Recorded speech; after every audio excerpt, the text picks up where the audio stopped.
permitted to whittle them away. But, on the other hand, no aggression is now necessary to attain those rights. The whole country will be united to get them forward. The principle that applies to the employers applies to the workers as well. And I ask you workers to cooperate in the same spirit. When Andrew Jackson, old Hickory, died, someone asked, will he go to heaven? The answer was, he will if he wants to. Throughout the last century, Americans have been haunted by the specter of a fascist takeover, an apocalyptic scenario that has kept both left and right awake at night, terrified that the nation's constitutional order might suddenly be swept away. Left-leaning intellectuals have warned since the 1930s that when fascism comes to America, it will be wrapped in the flag and carrying a cross, while critics on the right have sneered that if fascism ever comes to America, it will come in the name of liberalism. But the hypothetical nature of these warnings is entirely misleading.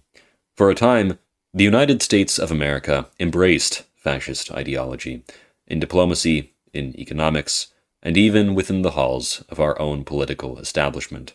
Here we will trace the history of that unspoken arc, how sympathy for fascist thought emerged in the aftermath of World War I, how it found expression in individuals and institutions throughout the 1920s and early 30s, and how those currents surged and ebbed, the rise, reign, and fall of fascism in America.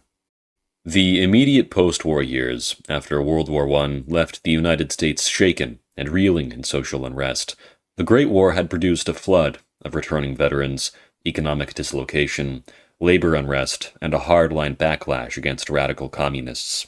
For many Americans, especially business leaders, conservatives, and veterans, the principal threat of the moment was the importation of Bolshevism from Russia to the United States.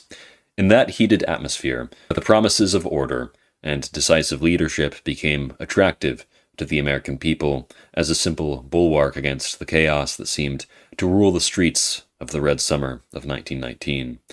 By the mid-1920s, America's diplomatic and political circles were filled with admiration for the new fascist state that was forming in the Kingdom of Italy. One of the earliest and most striking examples of this admiration was that of the statements of Richard Washburn Child, U.S. Ambassador to Italy from 1921 to 1924. As Child put it, quote, "I haven't the slightest idea in these days what democracy means to any other man. But if you mean by it an effective expression of the will and willingness of the people, you may be sure there is more in Italy today than there has been since the days of Francesco Crispi. Democracy is not created by the label," unquote. Milford W. Howard, a one-time Southern congressman and Populist Party member, traveled to fascist Italy in 1927, met with Benito Mussolini, and thereafter became an outspoken admirer of the fascist regime, writing and lecturing about fascism across the entire United States. During 1926 congressional debates regarding the war debts of the Kingdom of Italy, Zionist Congressman Sol Bloom fought for favorable terms for the kingdom, alongside a slew of Republican representatives, citing that his daughter had been given a very respectable interview by Gabriele D'Annunzio and Benito Mussolini. Parallel to these diplomatic overtures, the American Legion, a powerful veterans group founded by the son of former President Theodore Roosevelt, started framing its own actions and purpose in line with those of the fascists in Italy, with Legion National Commander Alvin M. Owsley stating in November of 1923, quote, "If ever needed, the American Legion stands ready to protect our country's institutions and ideals as the fascisti dealt with the destructionists who menaced Italy. Do not forget that the fascisti are to Italy what the American Legion is to the United States," unquote. The Legion promoted 100% Americanism, organizing parades with military pageantry while breaking down the doors of Marxist organizations such as the IWW by force. Herbert Crawley, founding editor of the New Republic, argued in his 1909 book, The Promise of American Life, that the United States would only reach Jeffersonian ends, meaning True democracy, industrial as much as political, through Hamiltonian means, that is, a strong, centralized national government empowered to override any single class or regional interest in the name of the whole. Former President Theodore Roosevelt had read it and lifted its arguments directly into his 1910 New Nationalism speech and his 1912 Bull Moose campaign, the closest thing Crawley ever had to a president of his own making, and more than 2 decades before another Roosevelt would occupy the office.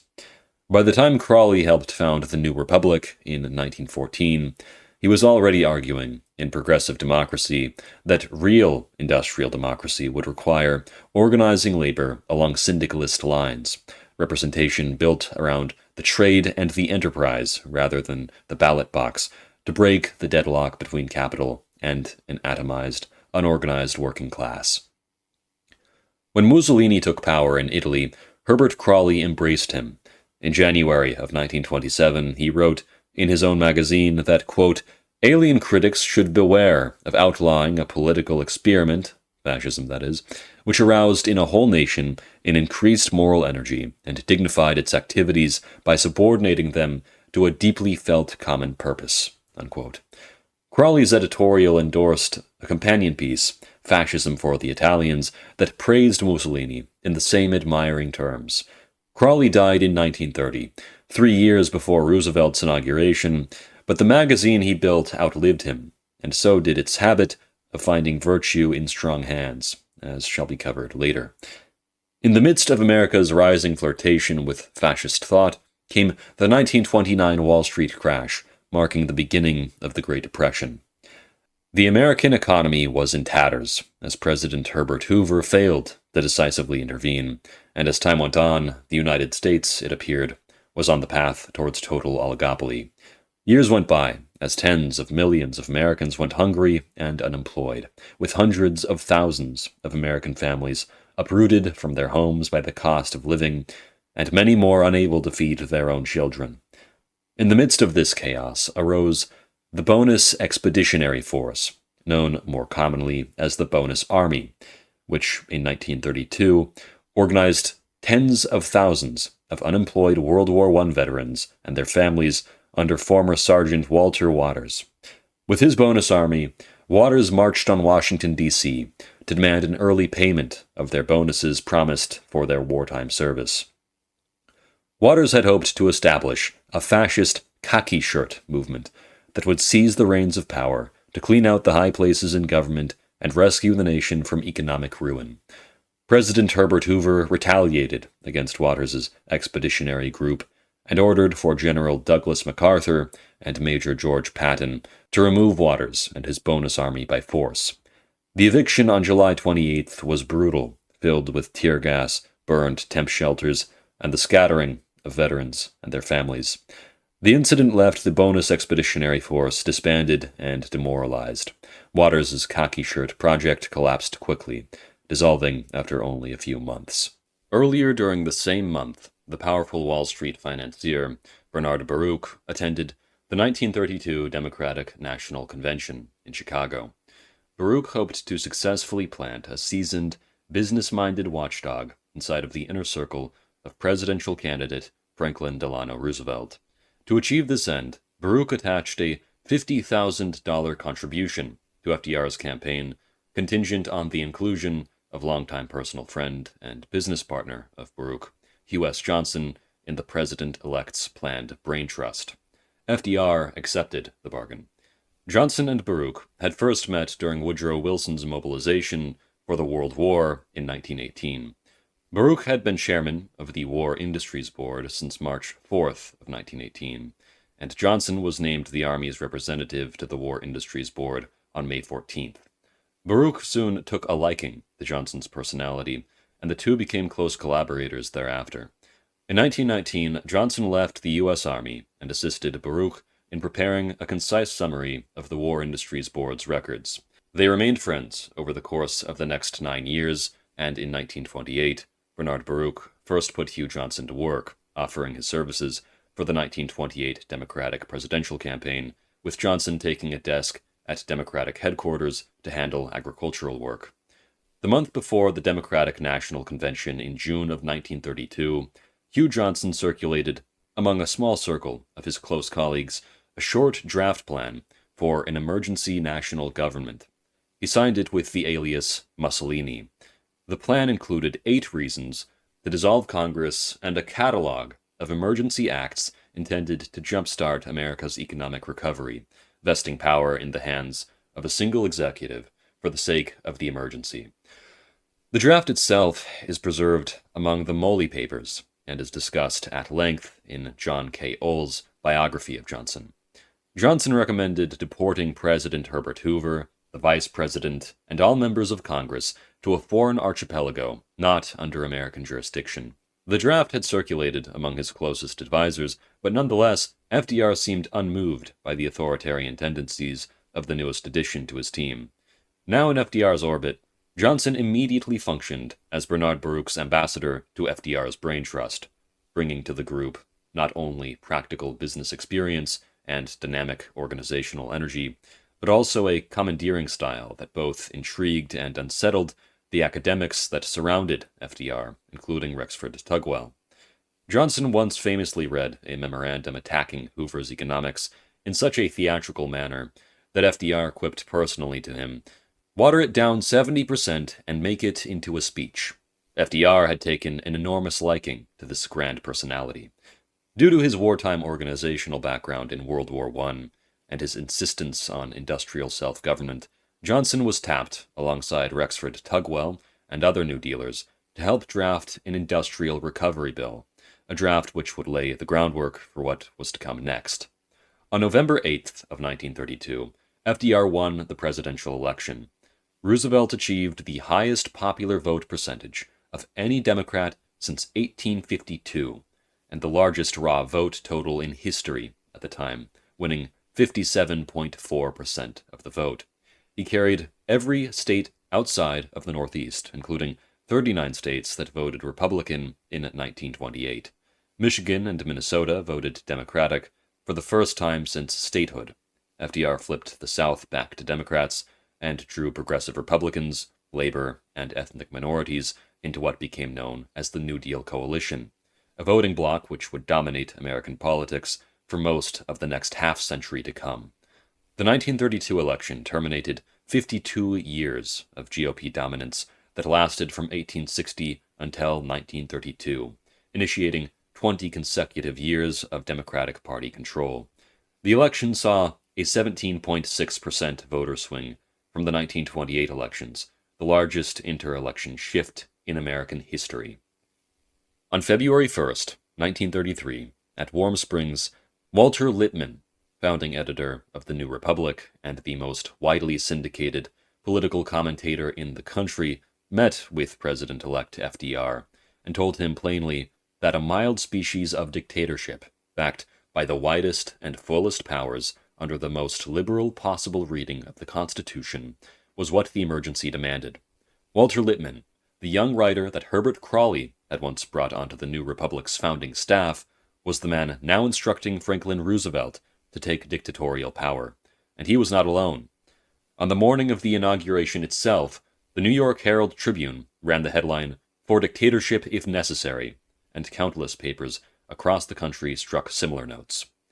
FDR took office March 4th of 1933. In his inaugural address, FDR declared, quote, "If we are to go forward, we must move as a trained and loyal army willing to sacrifice for the good of a common discipline. We are, I know, ready and willing to submit our lives and property to such discipline, because it makes possible a leadership which aims at a larger good. I assume unhesitatingly the leadership of this great army. I shall ask the Congress for the one remaining instrument to meet the crisis, broad executive power to wage a war against the emergency, as great as the power that would be given to me if we were in fact invaded by a foreign foe." Unquote. Through the delegation of powers to the executive branch, Congress, in effect, temporarily did away with itself, making the Supreme Court the only check on FDR's executive power. When FDR told the assembled crowd that he would ask Congress for power as great as if the nation had been invaded by a foreign foe, The response was roaring approval, an approval so total that Eleanor Roosevelt privately called it a little terrifying, having separately mused, in the same period, that the country might need a benevolent dictator to see it through. FDR's own team took the mood further than the finished speech ever showed. An earlier draft, prepared for delivery to the American Legion, included a passage asserting the president's right, as commander-in-chief, to personally command the Legion in the crisis. It never made the final address, in which Roosevelt asked the Legion for its support rather than its obedience. By this point, a quarter of American workers were jobless, banks were failing, and deflation had devastated American farmers. From the outset, the new president acted boldly. In his first 100 days, he closed banks and set up federal guarantees on deposits to halt bank runs. He then launched a raft of recovery programs. The Brain Trust met frequently with FDR to devise new policies shaping the earliest of the New Deal measures. In the meanwhile, FDR enjoyed their freewheeling discussions, which, as historian Patrick Renshaw noted, helped hammer out the New Deal with legislative allies. One of Roosevelt's first acts after taking office was to appoint the Wilsonian Democrat Breckinridge Long as America's ambassador to Italy. A longtime political ally, Long had made no secret of his enthusiasm for fascist ideology. FDR had Long report his impressions from Rome directly to him personally, instead of via the State Department, as was customary. In response to Long's first enthusiastic letter, Roosevelt replied with glee, quote, "There seems to be no question that Mussolini is really interested in what we are doing, and I am much interested and deeply impressed by what he has accomplished and by his evidenced honest purpose of restoring Italy and seeking to prevent general European trouble." Unquote. And so began a fascinating political shift that would define American politics for years to come. Within the same month, FDR again contacted Long to say that he was impressed by the ambassador's reports on developments in Italy. Referring specifically to Long's observations on the new Italy, Roosevelt wrote, "Your description of modern Italy is splendid and gives me a very clear picture of the very great changes which have taken place." In the summer of 1933, FDR personally met prominent Italian fascist and newly appointed governor of Italian Libya, Italo Balbo. Having commanded 22 seaplanes from Italy to the Chicago World's Fair without stopping a single time, Balbo was welcomed to America as a hero. The 7th Street in Chicago was named after him. The Sioux Indian tribe appointed him as honorary chief with the name Flying Eagle, and President FDR quickly scheduled and hosted a lunch with him. Balbo, in turn, reported back to Benito Mussolini. The president also spoke words of appreciation for the labor organization of our country and displayed in general a spirit of true understanding toward Italy.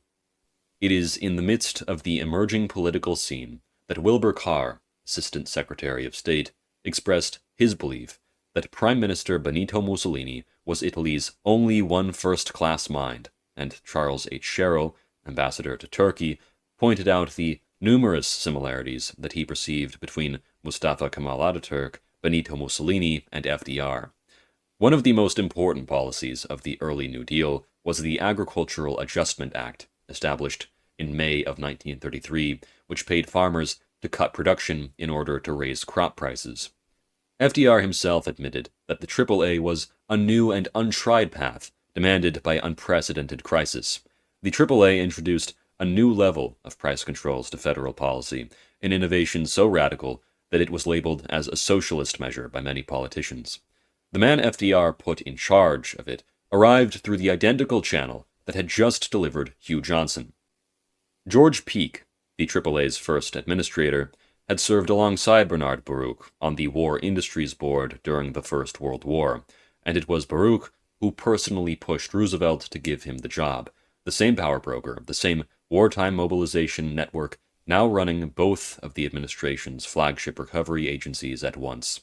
Peake had spent the 1920s as the country's leading champion of parity, the idea that farmers deserved government-guaranteed prices the same way industry enjoyed protective tariffs, a producer interest doctrine for agriculture that mirrored almost exactly the logic that Johnson was applying to industry at the very same moment. Peake fought bitterly with the AAA's more redistributive wing, Rexford Tugwell and General Counsel Jerome Frank chief among them, over the direction of the agency, and by December of 1933, he had been forced out in what one reporter called the coolest political murder that has been committed since Roosevelt came into office. In practice, the AAA stabilized farm income and recovery in agriculture.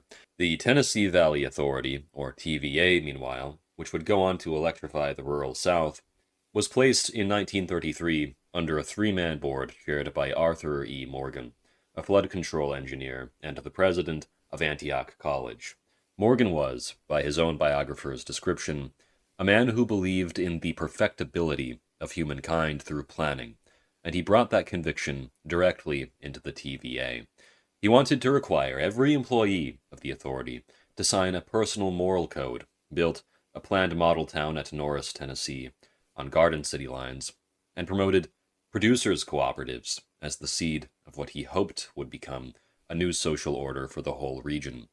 Colleagues described him as having a personal hatred for anything political, preferring the authority of the engineer and the moralist to the ordinary bargaining of liberal government, an instinct that ultimately cost him his job when his conflict with fellow board member David Lilienthal over TVA's power policy grew so severe that FDR was forced to intervene personally in 1938 and remove him. Morgan's own intellectual roots ran back to Edward Bellamy's utopian novel Looking Backward, the same current of American producerist thought that a generation earlier had helped shape Herbert Crawley's New Nationalism. It is no coincidence, then, that historian Wolfgang Schivelbusch, in his comparative study Three New Deals, places the TVA's dam building and regional resettlement directly alongside fascist Italy's own state land reclamation program that drained the Pontine marshes and built planned new towns like Littoria, twin exercises, in Schivelbusch's account, in the same Depression-era faith that the engineer and the planner, rather than the ballot box, would deliver national renewal. These programs both employed the jobless and promoted capital investment.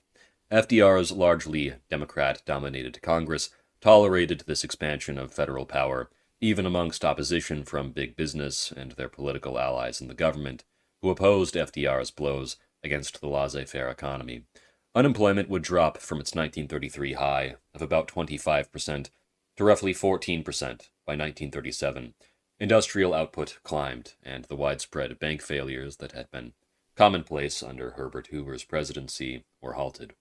Weeks into his presidency, and FDR was already putting his inaugural promise into action. The Civilian Conservation Corps, created under the Emergency Conservation Work Act, took America's young, unattached, and unemployed, and organized them into exactly the trained and loyal army that FDR had invoked at his swearing-in. The Department of Labor handled recruitment and selection, but the camps themselves were built, supplied, and run by the War Department, with enrollees housed under militant discipline, dressed largely in surplus World War I Army stock, and organized under a hierarchical camp command structure rather than civilian administration.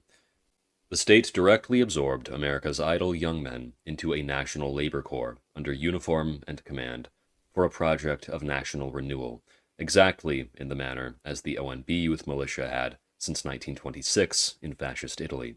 In September of 1931, more than a year before FDR's election, Gerard Swope, president of General Electric, stood before the National Electrical Manufacturers Association and laid out a blueprint for national economic reorganization that would become known as the Swope Plan. Every industry would organize into a federally supervised trade association, covering any firm with 50 or more employees, empowered to set production levels, prices, and labor standards under the oversight of the Federal Trade Commission, paired with compulsory employer-funded pensions and unemployment insurance. The Chamber of Commerce, under its president Henry I. Harriman, embraced it enthusiastically. President Herbert Hoover, however, did not. Hoover denounced the plan as compulsory, monopolistic, and fascist in character, refusing to move it forward. Harriman warned him bluntly that if he would not act, business would find a president who would, and FDR did. Swope himself would go on to sit on the NRA's Industrial Advisory Board, the Coal Advisory Board, and the National Labor Board once the National Recovery Administration was stood up, and NRA economist Leon Kaiserling later confirmed, in an oral history, that the NIRA had begun life as a trade association bill, its original draft built directly on the SWOPE plan. Hoover never let go of what he'd seen. In his 1951 memoirs, he named the National Industrial Recovery Act outright as one of the early Roosevelt fascist measures, tracing its lineage straight back to SWOPE. The man FDR had defeated in 1932 spent the rest of his life on record saying, in those words, that the New Deal's flagship recovery program was fascism, born from a blueprint he himself had refused to sign. In June of 1933, the National Industrial Recovery Act, or NIRA, was curated, thereby establishing the National Recovery Administration, or NRA, for the purpose of coordinating American industry. While we are making this great common effort, there should be no discord and no dispute. This is no time to cavil or to question the standard set by this universal agreement. It is time for patience and understanding and cooperation. The workers of this country have rights under this law which cannot be taken from them, and nobody will be permitted to whittle them away. But, on the other hand, no aggression is now necessary to attain those rights. The whole country will be united to get them for you. The principle that applies to the employers applies to the workers as well. And I ask you workers to cooperate in the same spirit. When Andrew Jackson, Old Hickory, died, someone asked, "Will he go to heaven?" The answer was, "He will if he wants to." If I am asked whether the American people will pull themselves out of this depression, I answer, they will if they want to. The essence of the plan is a universal limitation of hours of work per week for any individual by common consent, and a universal payment of wages above a minimum, also by common consent. My friends, I cannot guarantee the success of this nationwide plan, but the people of this country can guarantee its success. I have no faith in cure-alls, but I believe that we can greatly influence economic forces. I have no sympathy with the professional economists who insist that things must run their course and that human agencies can have no influence on economic ills. One reason is that I happen to know that professional economists have changed their definition of economic laws every 5 or 10 years for a very long time. But I do have faith and retain faith in the strength of common purpose and in the strength of unified action taken by the American people. FDR appointed General Hugh S. Johnson, the brash Army officer who Bernard Baruch had recommended, to run the NRA. Johnson would go on to gather American industrial leaders to draft codes setting maximum hours, minimum wages, and bans on child labor. Section 7A of the NIRA even enshrined labor's right to unionize. Prior to the passage of the NRA in Congress, during the long period of conversations that surrounded the Recovery Draft Bill, Hugh S. Johnson approached Secretary of Labor Frances Perkins and gifted her the fascist book The Structure of the Corporate State by Raffaello Viglione and Giovanni Meraldi. He enthusiastically proclaimed to her, "You know, this idea of code committees is good. Read this book, and you'll see they've got the idea of the committees here." Frances Perkins later noted, in retrospect, regarding the conversation, "I only glanced at the book. I read it with some astonishment. I didn't read the book with great care until later, as a matter of fact. I just glanced at it and thought it was odd that they had the same sort of setup." Despite Johnson's clearly fascist tendencies, Perkins nonetheless expressly believed him to be a good faith actor, stating, quote, "In a way, he was innocent about the implications of that. He had no deep plot to overthrow our form of government. I know he hadn't. Johnson was really innocent, although he was greatly affected by the essential authority of the state, in which the state had these committees, but the state decided. He had no intention of doing anything with this piece of machinery. It was just a piece of machinery. As a military man, authority used to strike him as a right.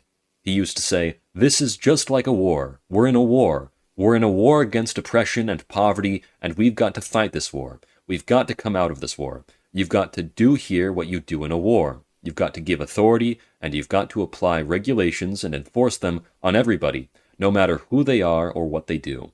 He used to underscore that, unquote. Hugh Johnson saw America's working class as essential partners in rebuilding American industry. He believed unions ought to exist, not merely to haggle over wages, but to assist in guiding each of America's industrial sectors toward a stable, efficient future. So much so that he once told Frances Perkins, "If we didn't have trade unions, we'd have to form them."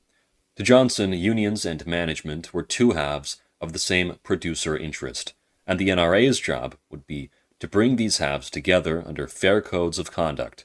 Johnson invited both union leaders and factory owners to his own personal Thursday night talks, where he laid out his vision of industrial cooperation. His personal warmth toward the American working class showed plainly when he'd whisper advice on strategy to union representatives in code hearings or break into World War I songs with United Mine Workers Union leader John L. Lewis in his limousine. Yet, and likely due to his military upbringing, Johnson loathed strikes, which he saw as reckless disruptions of America's economic recovery. In Johnson's mind, any walkout was a mutiny against the national cause and had to be quashed quickly. Nonetheless, Johnson was ideologically convinced that strong, loyal, and committed labor unions were indispensable to America's comeback. In opposition to the interests of the monopolies, the National Recovery Administration organized decision-making on the basis of a balance of powers across economic groups. First, industry would propose agreements to a public hearing, which was composed of representatives from consumer, labor, and business interests. A deputy administrator would then, in consultation with other NRA departments, attempt to create a consensus between the various interest groups, and when this could not occur, the state would provide the final say in an attempt to establish the greatest justice and fairness within the given code for all sectors of society participating in a given industry. In other words, the codes were generally not initiated based on top-down decree, but rather based upon cooperation and mutual agreement between economic interests. As Hugh Johnson would remark in 1935 in his book Blue Eagle, From Egg to Earth, quote, "There are three conflicting interests in NRA: management, labor, and consumers. You can't fully please any. You can only try to be fair to all while denying to each the full of its demands. When you try to do this in an atmosphere of sniping, reaching for power, and intramural intrigue, you have assumed an almost impossible job. Of course, the alternative is to support one cause and suppress the other. You can thus concentrate your dead cats on one flank and get the support of those to whom you have knuckled, but that is a cowardly and faithless course for a public servant." Unquote. As strikes flared across the country, Hugh S. Johnson pressed for quick settlements and proposed a labor tribunal modeled on President Woodrow Wilson's War Labor Board from the era of World War I. Although Frances Perkins was taken aback by the idea of creating a rival agency to her Department of Labor, Johnson's insistence won FDR's approval in August of 1933 for the new National Labor Board. The NLB was to coordinate under NRA auspices, tasked to consider, adjust, and settle differences over Section 7A. The National Labor Board was divided between 20 regional boards, chaired by representatives of the state, labor, and management. The NLB had the authority to issue subpoenas, manage popular elections for union representation, and mediate labor disputes between business owners and labor unions, specifically those relating to NIRA code violations. The representatives of private businesses within industry were to be appointed by the NRA's Industry Advisory Board, while labor representatives were to be appointed by the NRA's Labor Advisory Board. The NLB produced publicly supervised union elections, protecting workers from the subversive schemes of private corporations. The NLB settled 88% of its dispute cases in its first 3 months without resorting to coercion, making collective bargaining achievable where previously employers could simply refuse to recognize the demands of labor. During its entire existence, the NLB successfully settled 1,019 strikes, avoided 498, and settled 1,800 other labor disputes. By early 1934, however, Johnson and the National Labor Board were openly at odds over how Section 7A should work. FDR finally broke the tie by making the board's rulings final and cutting its link to the NRA. Unfortunately, by then, organized labor had lost faith in quick administrative fixes and turned back to strikes. Due to its conflicts with the administration, the NLB was disbanded that year. It has since been replaced with the National Labor Relations Board, which, although now wielding power to issue cease and desist orders, is only composed of government bureaucrats lacking the inclusion of various national interest groups that gave the first National Labor Board its value. The Blue Eagle could be placed in the window of any company which complied with NRA regulations, serving as a rallying cry for the local populace to support those companies which shook hands with the workers and the state in the cooperative assignment of rebuilding the nation's economy. This also brought pressure to non-complying enterprises, as consumers would be entirely disinterested in those enterprises which did not hope to participate in the NRA's attempt to revive the economy. In the words of American journalist and New Deal opponent John T. Flynn, quote, he, Hugh Johnson, began with a blanket code which every businessman was summoned to sign to pay minimum wages and observe the maximum hours of work, to abolish child labor, abjure price increases, and put people to work. Every instrument of human exhortation opened fire on business to comply. The press, pulpit, radio, movies, bands played, men paraded, trucks toward the streets blaring the message through megaphones. Johnson hatched out an amazing bird called the Blue Eagle. Every business concern that signed up got a Blue Eagle, which was the badge of compliance.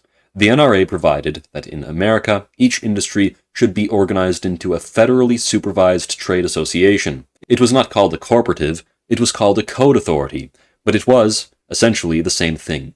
These code authorities could regulate production, quantities, qualities, prices, distribution methods, etc., under the supervision of the NRA.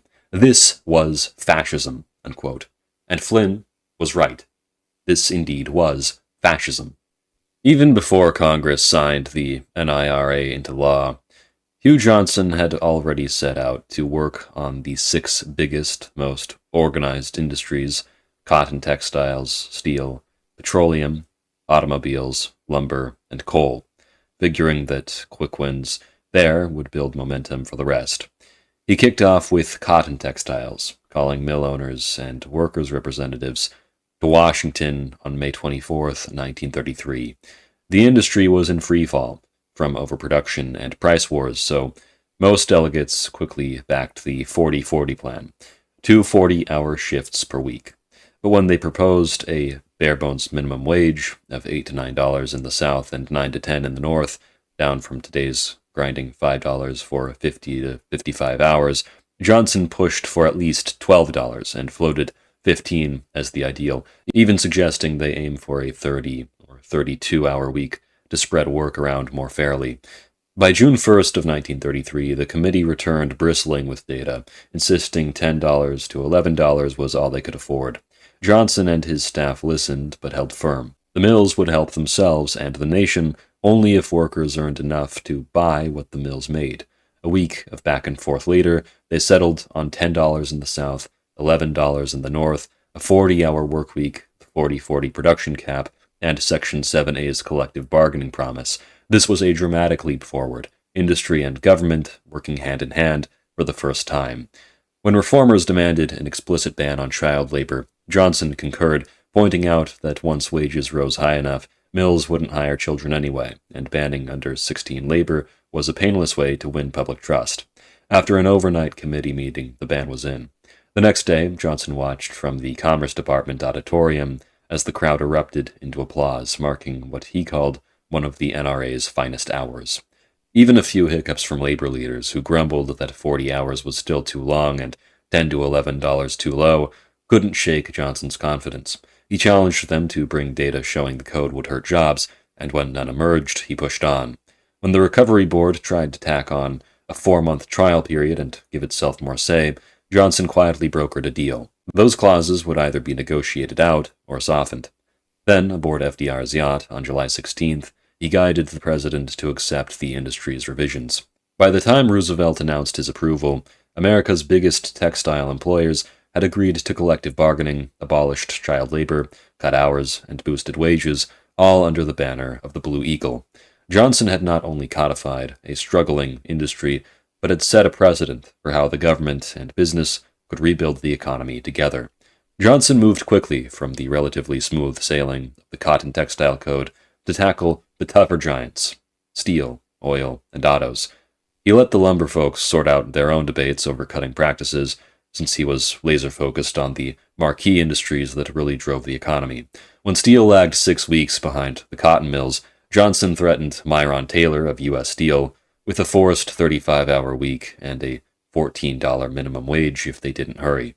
Under intense pressure from rising prices and public demand, the industry finally dropped its open shop clause at the July 31st hearing, after Johnson himself interrupted the presentation mid-reading to insist it was out of bounds.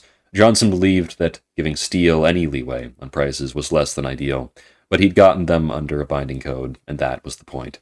Next came oil, where wild overproduction from the oil companies had tanked national oil prices.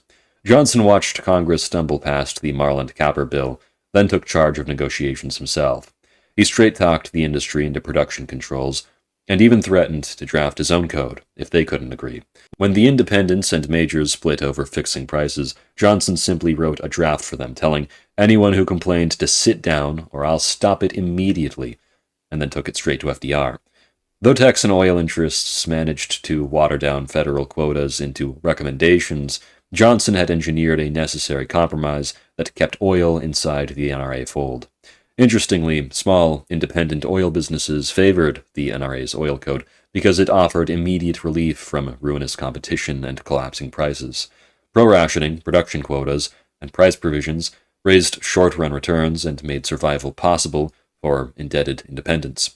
The code's administration and drafting, where independents had more influence on advisory committees and federal agencies, meant rules would be enforced in ways that protected small operators. Major companies, by contrast, lost out due to the code's constraint upon managerial freedom and the fact that it empowered a federal bureaucracy that could freeze market behavior. Finally, Hugh Johnson turned to Detroit, where car manufacturers resided, who had felt no real pain from overproduction and who feared that NIRA Section 7A would unleash upon them the power of organized labor. Johnson flew to Dearborn to cozy up to Henry Ford before ripping into auto executives at a July 27th news conference. "Dignity hell. I'm here to button this thing up and get 5 million men back to work by Labor Day." Knowing that the auto industry was the one group he could not afford to push too far, Johnson guaranteed the auto industry that they could still bargain individually, and allowed a merit clause in lieu of an outright open shop. On August 24th, FDR signed the Auto Industry Code. Hugh Johnson's toughest challenge came in his negotiations with the bituminous coal industry, which he later joked took twice as much time as all the rest of the work combined. Long before Congress even passed the National Industrial Recovery Act, Johnson was already deep in talks with coal operators. When the National Coal Association rolled out its own model code in June 1933, crafted to preserve regional price cuts and block rules on wages, hours, or a unified industry structure, Johnson saw it for what it was, a disgustingly greedy recipe that would only empower endless local squabbling. Johnson pressured the delegates of the coal companies to unite under a single, strong code, but they voted down his plea and instead opted to break themselves into over 30 competing local codes. Meanwhile, John L. Lewis and the United Mine Workers pushed the opposite direction, a single national coal code and a uniform wage scale to end the deep North-South pay gap. By summer of 1933, Lewis's United Mine Workers had tripled union membership and were wielding new muscle in the coal fields and on Capitol Hill. When strikes erupted in Pennsylvania, Governor Pinchot and local leaders begged for FDR to broker peace. Roosevelt sent Johnson to Harrisburg on August 2nd to appeal directly to strikers and coal operators alike.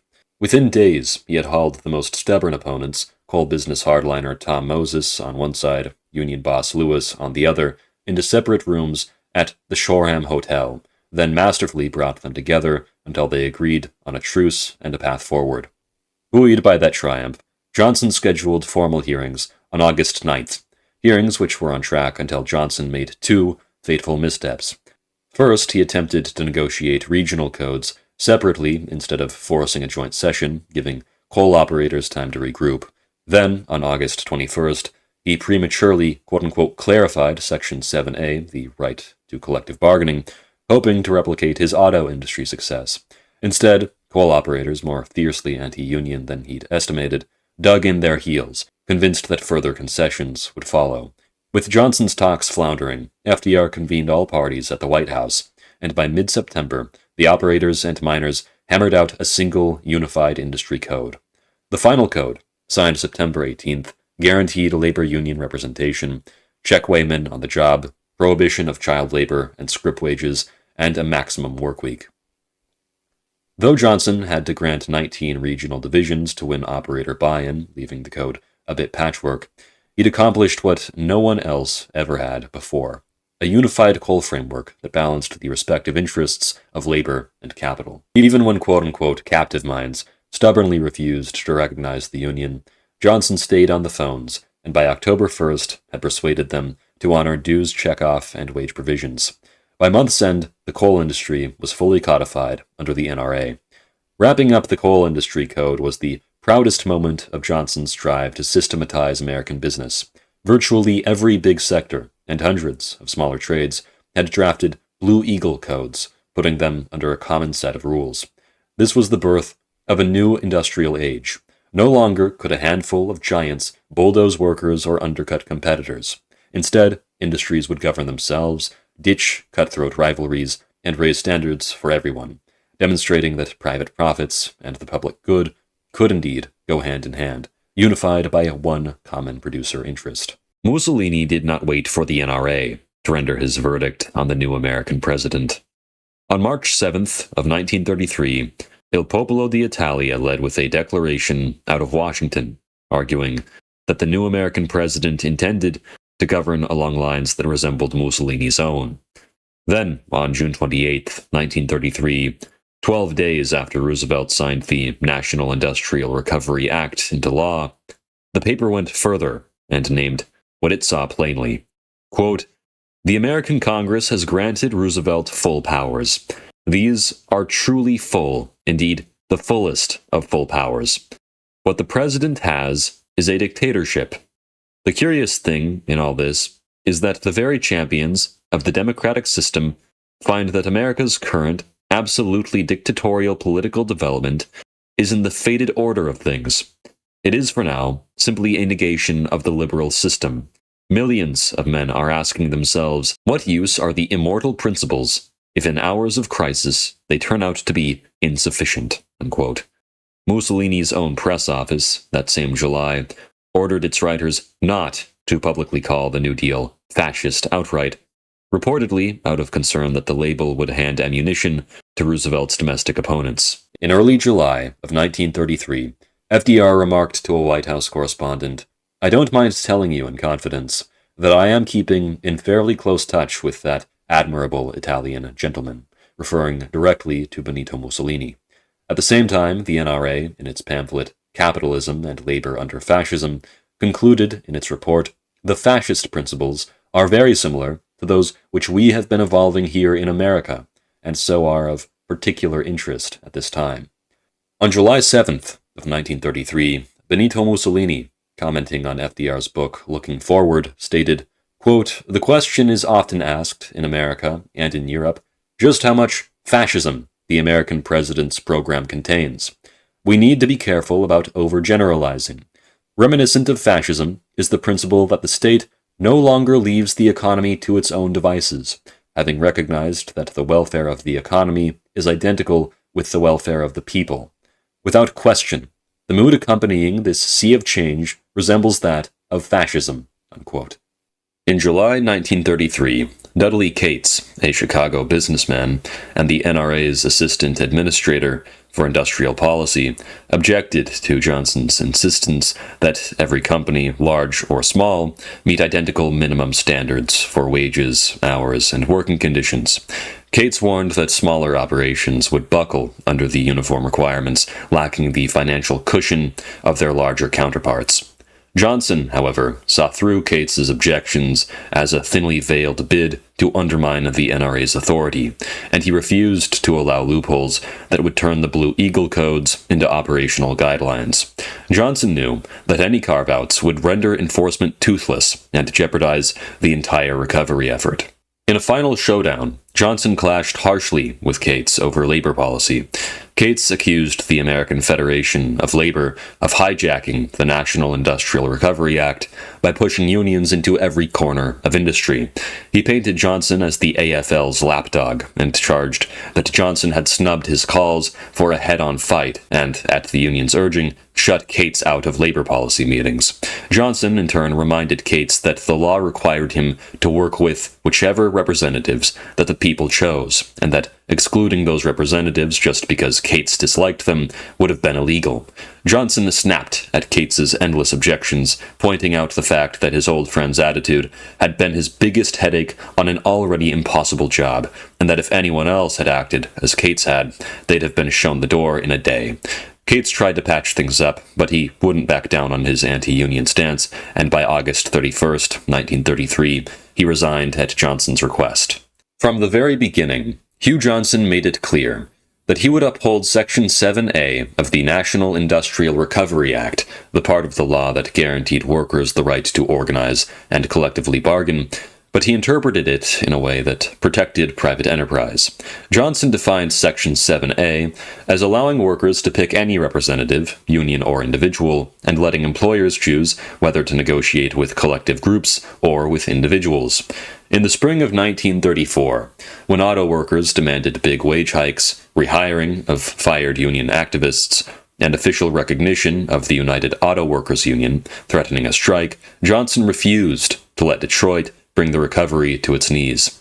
He shuttled between labor organizer William Collins and William Knudsen of General Motors, hammering out a plan for an impartial grievance committee and a fair vote on representation, winning a temporary truce that kept cars rolling while the White House ironed out a longer-term deal.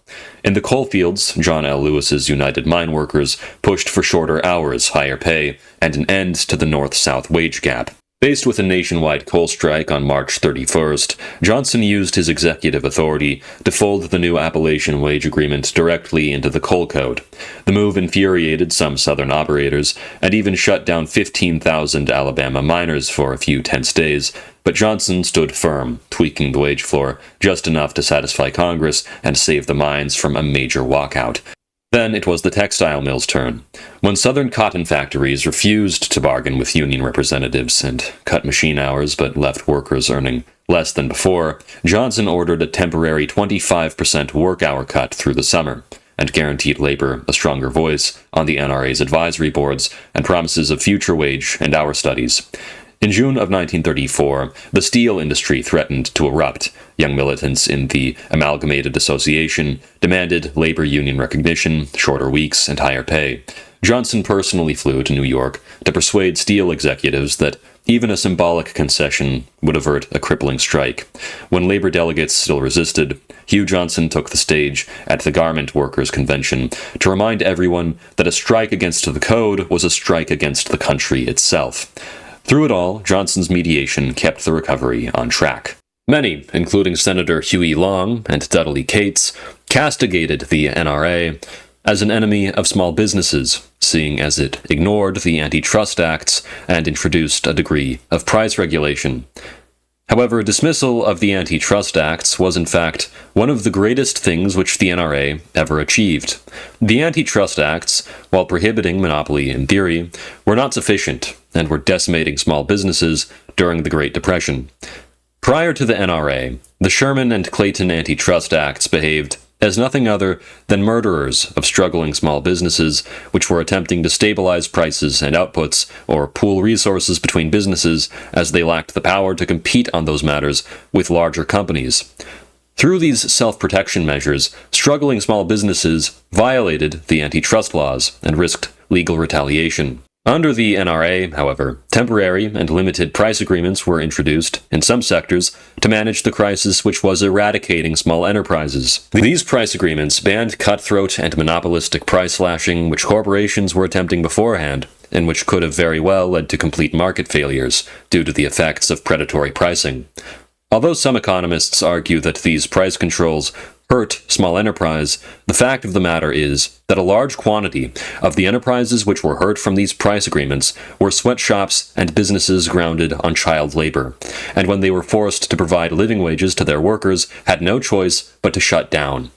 Price fixing was rare regardless, and only present in a handful of industrial codes, such as the Bituminous Coal Code, while the government fought against price fixing within many codes, such as the Petroleum Code, on the basis that production control was all that needed to improve.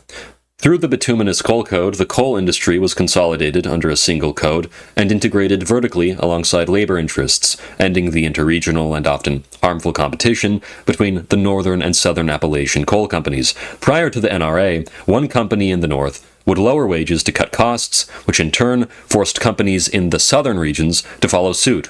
In response, the NRA instituted its groundbreaking coal code, which aligned the entire industry in a single vision, forming fair labor practices, and ensuring proper dispute resolution mechanisms. When the Bituminous Coal Code came into effect, over 4,500 small coal companies returned to operation.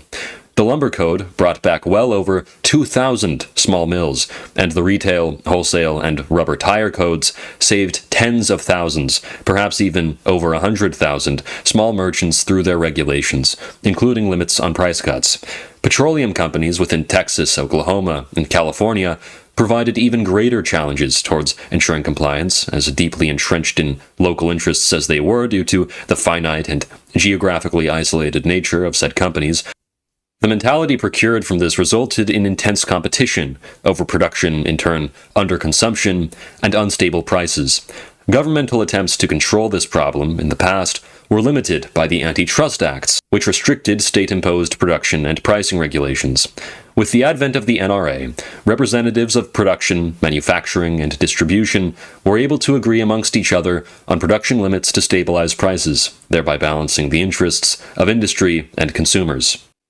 However, the NRA's relationship with small businesses wasn't perfect. Small businesses measured the NRA by its outcomes, and the outcomes were often not satisfactory for small enterprises. The Great Depression had hit small, marginal firms harder than it did large, capital-rich competitors for a variety of aforementioned reasons. The existential concern of small businesses was a rapid, immediate return to prosperity, and when the NRA failed to generate recovery at the fast pace that small firms demanded, many became hostile to the program.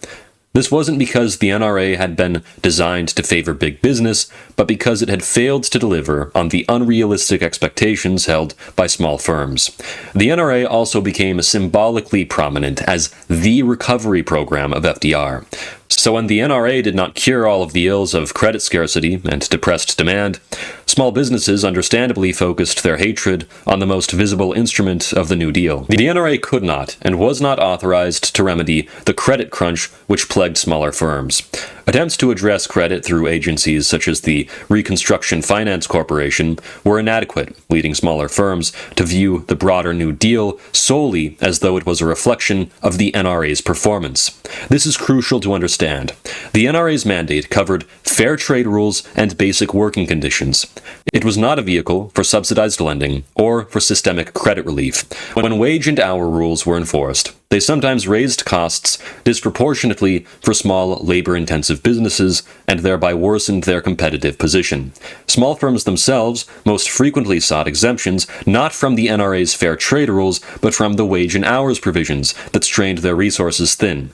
Highly fragmented, fiercely competitive service sectors, such as restaurants, cleaning and dyeing, small hotels, etc., lacked the associative memory and centralized leadership needed to design realistic, enforceable codes.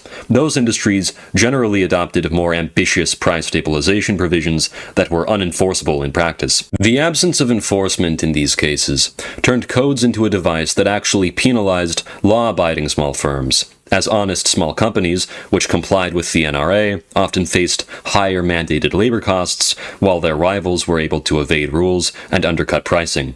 Enforcement problems were most acute where the Department of Justice and even some NRA administrators were themselves cautious to enforce the codes.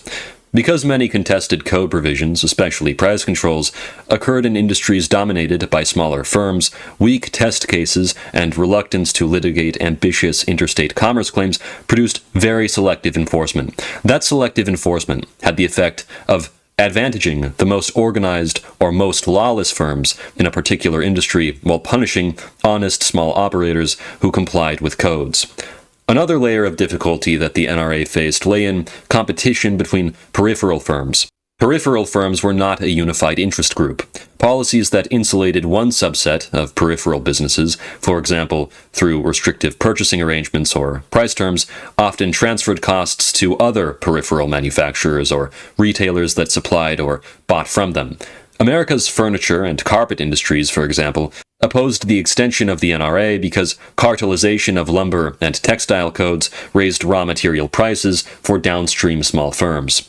These spillovers across industries showed that complaints from small companies were sometimes born from antagonism within the peripheral economic sectors, not because of some single center periphery axis of oppression.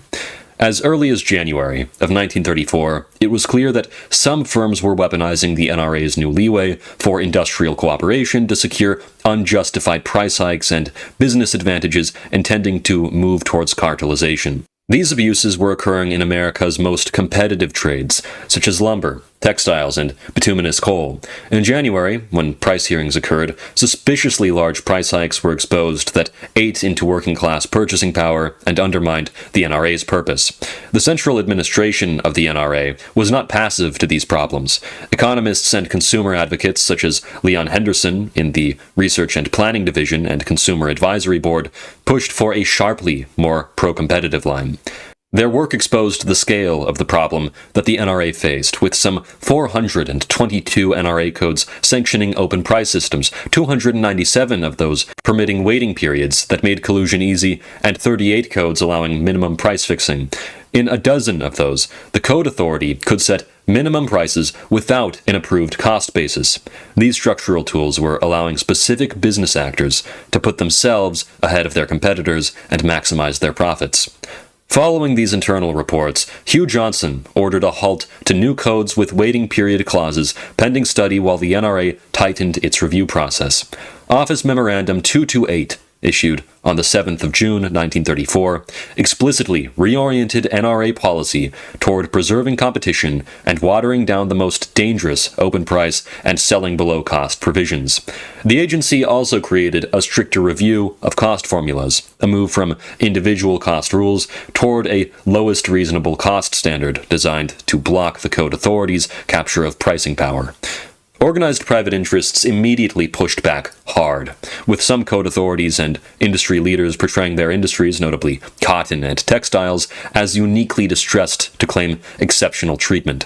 Others simply moved informally to implement cost systems or waiting practices that exceeded their authority. In a number of instances, the NRA uncovered outright illegal behavior. For example, the rubber code was censured and its price provisions suspended after a Federal Trade Commission bid rigging finding, and the cotton garment code was temporarily decertified in December of 1934 due to internal corruption. During its brief 2 years in existence, the NRA created 2,785,000 jobs, encouraging more job growth than all other New Deal agencies put together during the same period, managing to create new jobs for everyday American citizens without any drafts from the Treasury and with little money allotted to help fund the administration.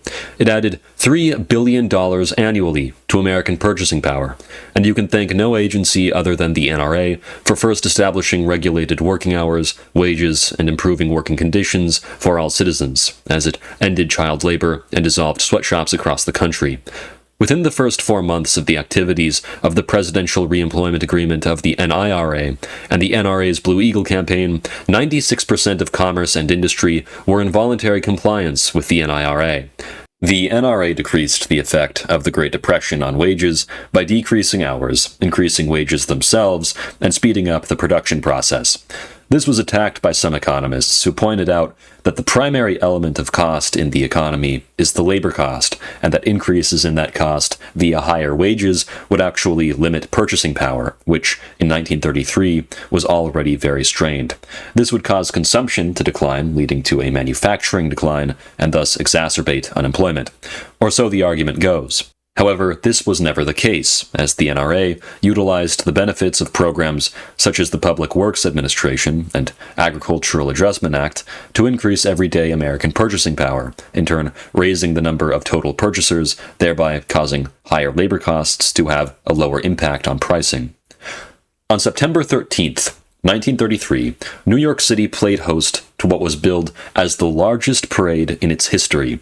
The march was a spectacular, 10-hour pageant of national recovery that saw 250,000 marchers from every industry and walk of life stream up Fifth Avenue. Organized by Hugh Johnson and City Chairman Grover Whalen, the President's NRA Day Parade featured 200 brass bands, floats bearing beauty queens, soldiers, sailors, and delegations from both labor and capital marching side by side. Above them, 49 airplanes staged one of the largest aerial demonstrations ever seen over New York, while more than 2,000 policemen lined the route from Washington Square to 72nd Street. The parade lasted from 1:30 p.m. until midnight, and an estimated 1.5 million spectators, a number rivaling the city's entire population at the time, packed the sidewalks to cheer the legions of the Blue Eagle. The New York Times declared it a demonstration of confidence and enthusiasm, such as had not been seen for half a generation. On January 1st, 1934, Time magazine named Hugh S. Johnson its Man of the Year for 1933, passing over FDR himself for the honor. The profile cast him in outsized terms, writing that the job had demanded the ruthless drive of a Cromwell and the tact of a Disraeli, and predicted that decades into the future, ordinary Americans would still recognize Chislers, Codes, Crackdown, and Blue Eagle as words belonging to one man. By Time's own account, Johnson's National Recovery Administration had already issued 3 million Blue Eagles, with only 48 ever revoked, approved 168 industry codes, with 75 more expected by the new year, and, by Johnson's own estimate, put 4 million Americans back to work while adding $2.5 billion to the national payroll in a single half year. Next to Roosevelt, he was, by every account, the most relevant man in Washington. As a perfect case study in the NRA's success, the corrugated and solid fiber shipping container code designers, rather than following strict pricing regulations, used their code to organize new, creative ways to conduct competition. Through their Stevenson plan, the designers of the container code stabilized production volumes and increased their profitability by encouraging innovation within their industries rather than focusing on increasing production. Thus, an innovative product line was born with almost 100% voluntary compliance from shipping container producers. From 1932 to 1935, shipping container production surged, with shipment values rising roughly 76.34%, bringing the industry's share of national income from 0.1% in 1930 to 0.29% in 1937, a 190% increase. The work week was reduced from 55 to 40 hours as employment was boosted 30.7%, while the minimum wage was increased to 40 cents. Even after the fall of the NRA, the National Container Association would still continue to incentivize product diversification and cost accounting because of just how successful this container code was. Bernard Baruch, the lone wolf of Wall Street, had long been in agreement with the basic concept of the NRA. After all, it represented the philosophy of industrial self-government that he had championed for years. But as the months passed by, Baruch grew concerned that Johnson was losing sight of the forest for the trees. Hugh Johnson, in his estimation, was regulating Wall Street far too much, and the financier now feared that Johnson and the NRA would fall due to the fact that they had succeeded in making too many codes, leaning, in Baruch's own words, towards a regimented and bureaucratized economic system operating under government control. In November of 1933, Baruch began to bombard Hugh Johnson with unsolicited pressure, attempting to persuade him to move back to the way the two had handled matters during the First World War. The NRA, according to Bernard Baruch, had been moving away from its original goal of industrial self-government and towards seeking to regulate industries which had not even asked for federal intervention. Baruch once remarked to Johnson, quote, "I think you should clearly define how the Industrial Recovery Act was started and what object you have in mind, that your object was not government control of industry except where so requested by industry," unquote. Internally, Baruch was panicking. Johnson, his man on the inside, had become one of the greatest challenges faced by big business, in a role where he was supposed to be its most ardent defender. Hugh Johnson thanked Bernard Baruch for his insights and praised him for his endless wisdom, and proceeded to do absolutely nothing that the financier advised. When Secretary Frances Perkins begged for Bernard Baruch to convince Hugh Johnson to step down, Baruch coldly rejected that such a course of action was even possible, stating, "Hugh has gotten too big for his boots. He's tasted the tempting but poisonous cup of publicity. I can never put him in a place where I can use him again, so he's just utterly useless." This same year, Benito Mussolini reviewed the book New Frontiers by Secretary of Agriculture Henry A. Wallace, stating, quote, "The book as a whole is just as corporativistic as the individual solutions put forth in it. It is both a declaration of faith and an indictment of economic liberalism. Wallace's answer to the question of what America wants is as follows: anything but a return to the free market, i.e., anarchistic economy. Where is America headed? This book leaves no doubt that it is on the road to corporatism, the economic system of the current century," unquote. In Gerarchia, the Fascist Party's journal of political theory, Giovanni Selvi characterized the plans of the National Recovery Administration as bearing a fascist signature and as corporatism without the corporations. In April of 1934, Lorena Hickok, journalist and likely lover of Lady Eleanor Roosevelt, stated, "If I were 20 years younger and weighed 75 pounds less, I think I'd start out to be the Joan of Arc of the fascist movement in the United States." That same year, Eduardo Alnos Perez, Spain's former Minister of Labor, Trade and Industry under the fascist dictatorship of Miguel Primo de Rivera, wrote that the New Deal would become the beginning of the corporatist system in the country with the most individualistic mentality in the world. Meanwhile, William Greene, president of the American Federation of Labor, called the NRA the Magna Carta of organized labor, while John L. Lewis commented that, quote, "From the standpoint of human welfare and economic freedom, we are convinced that there has been no legal instrument comparable with it, the NRA, since President Lincoln's Emancipation Proclamation," unquote. By the summer of 1934, the comparison between Rome and Washington was being drawn just as readily from inside America's own business establishment as from Mussolini's press. Fortune magazine, Henry Luce's flagship publication for American capital, and by reputation, the most sophisticated organ of establishment business opinion in the country, devoted a special issue that July to the fascist state itself, treating Mussolini's corporate model as a serious subject of study, and drawing the comparison to Roosevelt's program directly. As it went, the corporate state is to Mussolini what the New Deal is to Roosevelt. For the first and only time, an economic government based upon industrial democracy was created within the United States. An economic government which, rather than representing large corporations and regional interests, brought together the working class, management, and the state under the banner of saving the country from certain doom. However, all good things come to an end. By mid-1934, enforcement began to lapse. The NRA was supposed to now decentralize its powers to state directors, a task which quickly became a bureaucratic nightmare when the National Emergency Council, or NEC, a rival agency led by Donald Richburg, a personal rival of Johnson, intervened. The NEC informed Johnson that nothing further could happen until the NEC appointed the state directors. This bureaucratic power struggle hampered the NRA not for days, not weeks, but months. In early 1934, Senator Robert Wagner started pushing for the creation of a stronger, permanent labor relations board.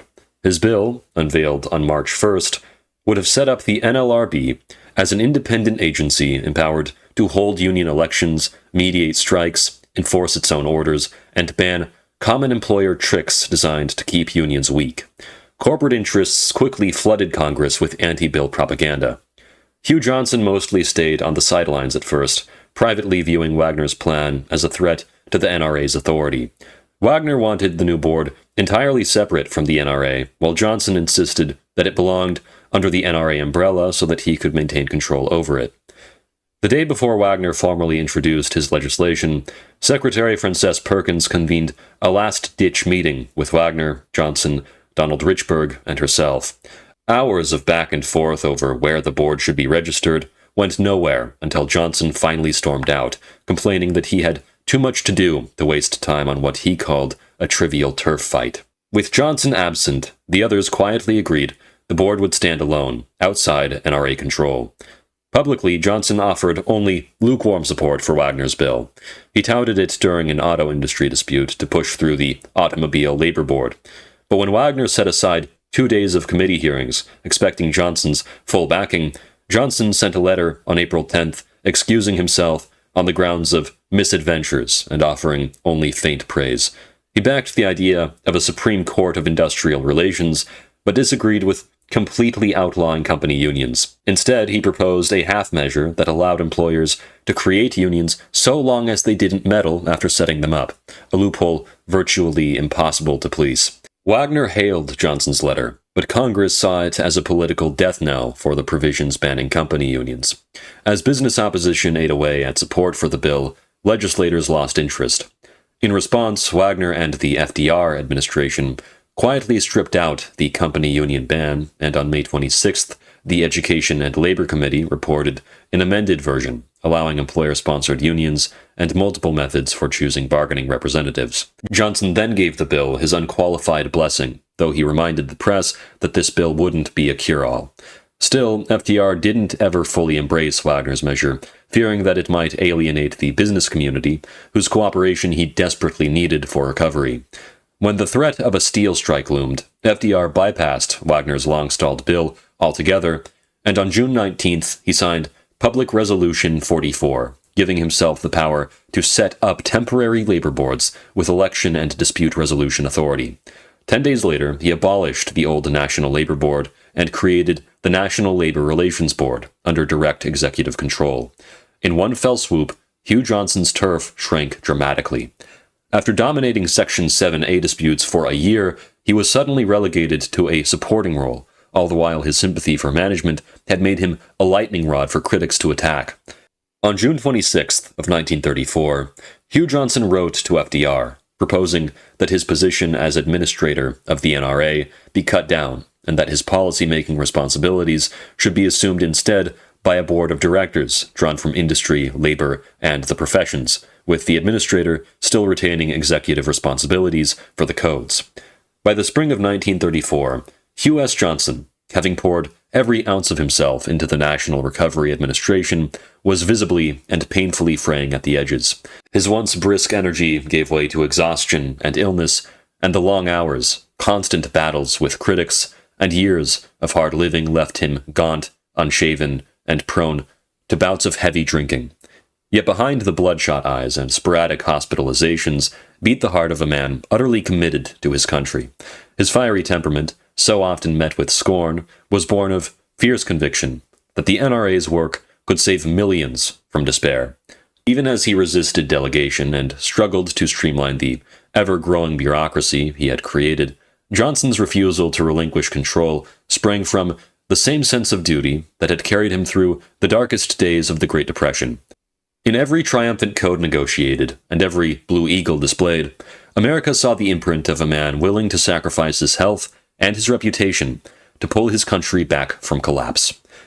By the spring of 1934, even as voices inside and outside the administration clamored for a new direction, Hugh Johnson remained unwavering in his conviction that the NRA, and the promise of genuine industrial self-government it embodied, could not succeed without his leadership. Rumors of his imminent resignation, fueled more by desire than fact, steeled his resolve to see the experiment through. In public, he cast his critics as reactionary chiselers, bent on turning back the clock, and partisan adversaries eager to discredit a democratic administration.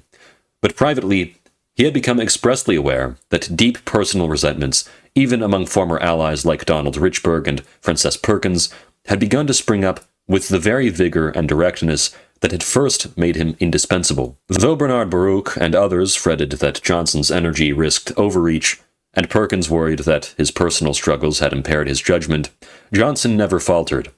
He believed, above all, that a half-measured retreat would doom the cause more surely than any headline grumbling, and so he stayed ready to carry on just as long as the president needs me, because no man, he insisted, could kill a Johnson. Hugh Johnson set out on what was meant to be a harmless break, a mix of a speaking tour and a 2-week vacation with his mother, but almost from the start, he found himself caught in the crossfire of one of the nation's most heated labor disputes. Despite FDR's wishes that he rest, Johnson insisted on keeping his appearances non-political and constructive, only to land in the middle of the explosive 1934 West Coast longshoremen strike. Shocked by the citywide shutdown in San Francisco, he hoped to lend a calming hand, but local newspapers and influential figures persuaded him to use his bully pulpit against what they called radical elements. Before he realized what was happening, his frank condemnation of the strike was taken as a federal endorsement of crackdowns against strikers, and he even ended up serving, rather unwisely, as the official spokesman for the arbitration board. By the time he moved on to Chicago and then back to Washington, it was clear that his well-meaning attempts to help had only stirred more controversy and strained his relationship with colleagues at the White House. When Hugh Johnson got back to Washington, he found himself caught in a bruising battle with the brand-new National Labor Relations Board, and it started right in his own house. It all began when Nancy Luke, a stencil cutter in his agency, was fired for insubordination and then quietly brought back to avoid bad press. Her union representative, John Donovan, pressed Johnson for answers, and Johnson, convinced Donovan was just stirring up trouble to make the agency look bad, abruptly removed him from the Labor Advisory Board for inefficiency and insubordination.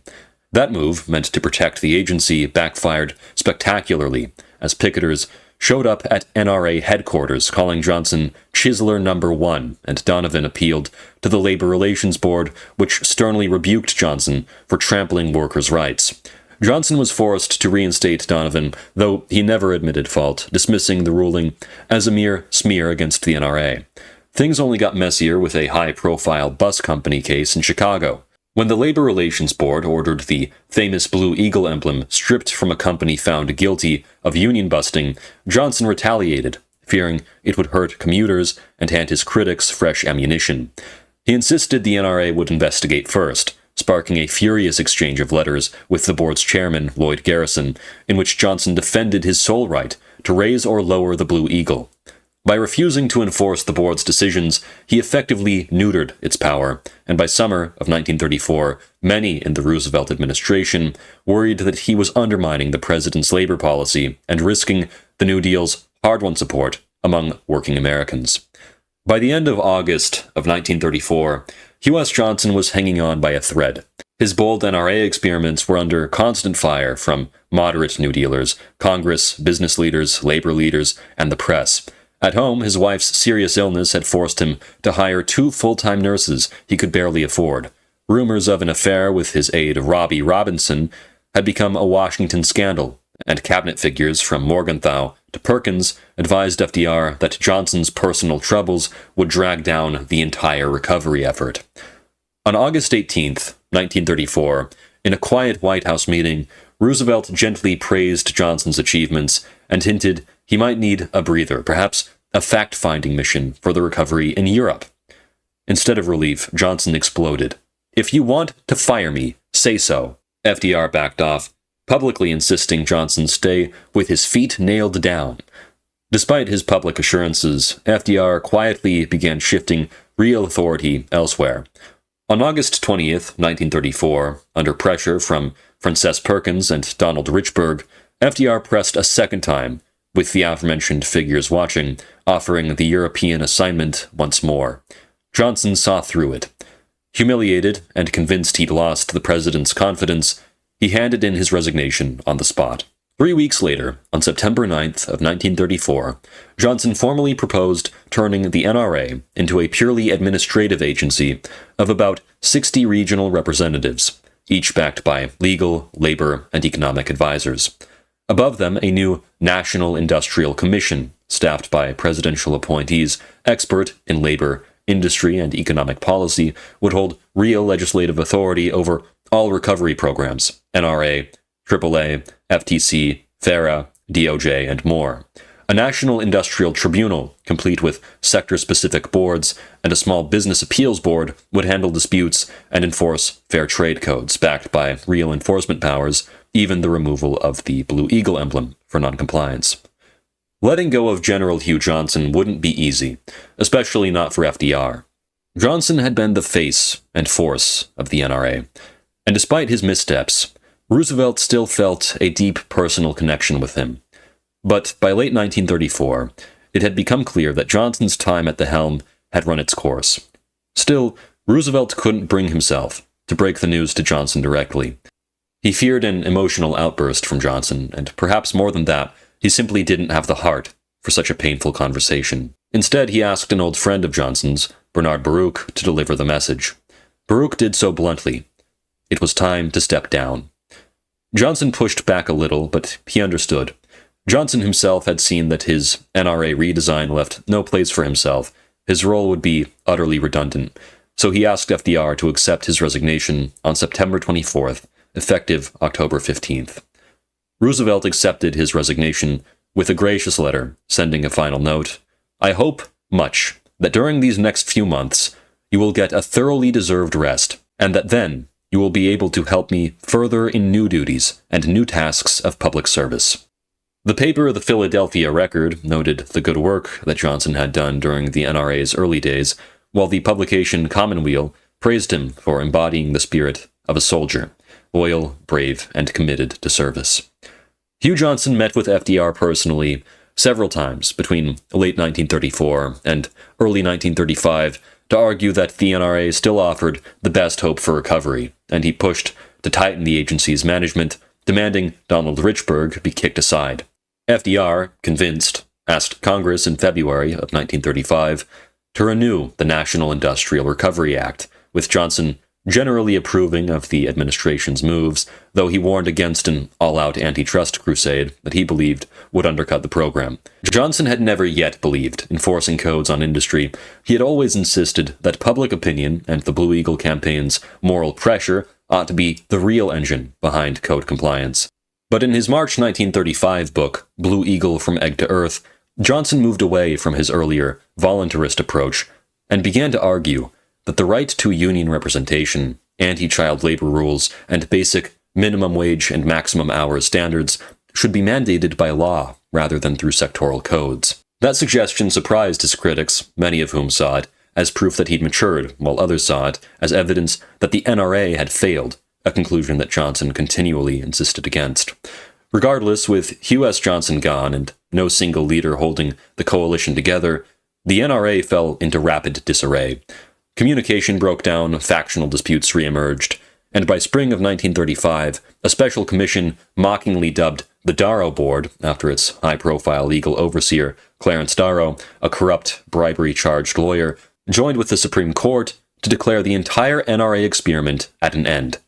In a little more than a year, the bold vision of industrial self-government that Johnson had championed lay dissolved, a casualty of partisan division and the departure of the very man who had once embodied its promise.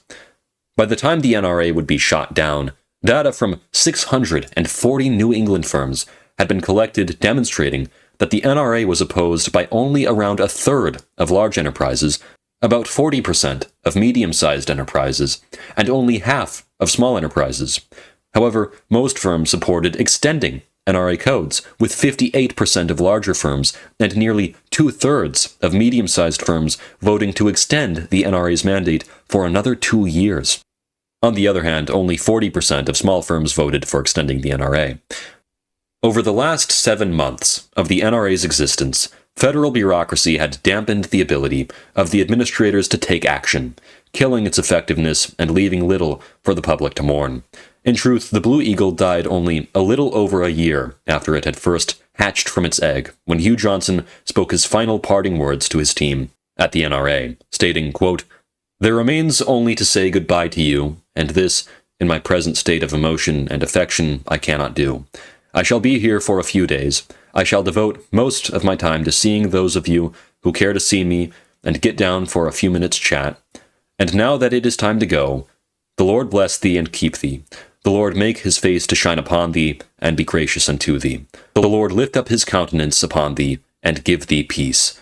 God bless you." Unquote. The NRA, the only opportunity America ever had for a self-governing industrial democratic economy based upon a voluntary mass movement, was killed in May of 1935, when the NIRA was outlawed in Schechter Poultry Corp., the United States. The Schechter Poultry case, which the Supreme Court took up to prosecute the National Industrial Recovery Act, involved a small local business in Brooklyn accused of flouting wage and hour rules, filing false reports, and selling diseased birds. The poultry dealers weren't clearly engaged in interstate commerce. Their trade was the kind of petty local retail activity the court could comfortably treat as outside federal reach. Nonetheless, the fact of Schechter's business handed the justices an easy way to narrow the power of the president, rather than force the courts to confront the broader constitutional questions that NRA supporters wanted settled. And so, the NRA died, not with a blaze, but with a quiet sigh, as it entered into the pages of American history. At the end of May 1935, the White House was full of New Deal players scrambling to figure out what to do after the Supreme Court knocked down the NRA. Johnson was there constantly because he believed the country still needed the NRA's tools to get Americans back to work. He told FDR he could rewrite the law to meet the court's objections, and argued the new bill could rely on voluntary codes or state enforcement backed up by contracts and public pressure. Roosevelt sent Johnson to talk with Felix Frankfurter, the closest friend of the late Herbert Crawley and one of FDR's most trusted legal advisors, to test the idea. The two met and pressed their case with FDR on May 30th, winning the president's tentative support. That night, Johnson stayed up and turned his plan into a draft bill. The next morning, he called Frankfurter and offered to go over it line by line. Donald Richburg agreed that Johnson could tighten the law, though Raymond Moley, Vice President Garner, Senators James Burns and Robert Lafayette Jr. simply wanted a constitutional amendment to expand Congress's economic powers. Frances Perkins suggested limiting NRA-style rules to firms doing public work, while Attorney General Homer Cummings urged FDR to drop the fight and instead focus on changing the Supreme Court's membership.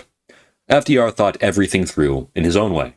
On May 31st of 1935, he criticized the Supreme Court ruling for treating the economy as if the nation were back in the horse and buggy days. But by June 4th, he told congressional leaders he was ready to essentially abandon the NRA plan, as he had lost faith entirely in the idea that a voluntary or patchwork state system could work, which is what the NRA would need to water down into if it were to remain.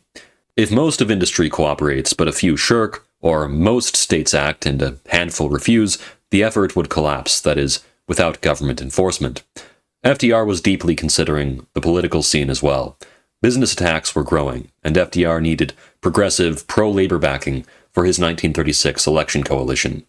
Hugh Johnson immediately went on the stump defending the NRA, stating that the idea of industrial self-government was sound, and that the NIRA's primary failures were mostly mistakes of drafting and bad timing. Though FDR had hoped that the NRA would come to form the basis of a new economic structure for the United States of America, its destruction forced the New Dealers to abandon their dreams of a new political economy and focus more on mere piecemeal reforms. Had the Supreme Court not shot down the NRA, the administration could have continued to reform itself through a number of ways. First, it could have imposed a more ruthless implementation of Memo 228 to purge cartel-friendly clauses in NRA codes, such as overly broad open price filings or permanent price controls. The NRA, before the Supreme Court killed it, was already headed in this direction. A reformed NRA would also need to drastically reduce its scope to a manageable core of 30 to 50 major industries, allowing administrators effective oversight. Quadrupling resources for the Consumer Advisory Board, Research and Planning Division, and the Legal Division would have enabled higher quality audits of the code authorities, proactive investigations into price gouging, and swift legal action against violators. Regardless, the death of the NRA now meant that none of this could come to pass. Hugh Johnson, however, wouldn't stay quiet. Instead, he repositioned himself as an advisor for private industry in an attempt to rebuild his finances. In October of 1934, for example, he had opened an office in Washington to help businessmen who needed to work with the NRA, focusing on writing rather than wheeling and dealing. Around the same time, retired General Smedley Butler told a House committee that there was a Wall Street plot to overthrow FDR and that Hugh Johnson or General Douglas MacArthur might be named dictator, though Butler's story soon lost credibility and was widely treated as a wild claim. In December of 1934, Johnson would join Bernard Baruch on a commission to plan wartime mobilization in case another war ever came, though Senator Gerald Nye attacked the commission, charging that Baruch and Johnson were too tied to business interests to be fit to run a war commission. The uproar scared off FDR's interest, and the commission idea quietly faded away. Simultaneously, the New Deal started to meet staunch opposition from the leader of the Communist Party of the United States, Earl Browder. As Browder wrote in his October 1935 book, Communism in the United States, the Communists believed that the NRA was a class move, a governmental package to rescue big business, crush labor, and preserve capitalism by forcing sacrifices onto workers, farmers, small savers, and small businesses. They argued that in practice, the NRA only produced inflation, inventory buildups, speed-ups, and layoffs, enabling the AFL to successfully neuter communist unions. Browder equated FDR with the contemporary Austrian fascist dictator Engelbert Dollfuss, stating, quote, "In the labor section of the New Deal are to be seen the clearest examples of the tendencies towards fascism. It is the American brother to Mussolini's corporate state, with state-controlled labor unions closely tied up with and under the direction of the employers. Here we have also the sharpest American example of the role of the Socialist Party and the trade union bureaucracy, the role of social fascism as the bearers among the masses of the program of fascism, who paved the way for the establishment of fascist control over the masses." Unquote. As president, Herbert Hoover had promoted subsistence gardens, largely continuations of the World War I war gardens that took place under Woodrow Wilson to supplement family diets and morale.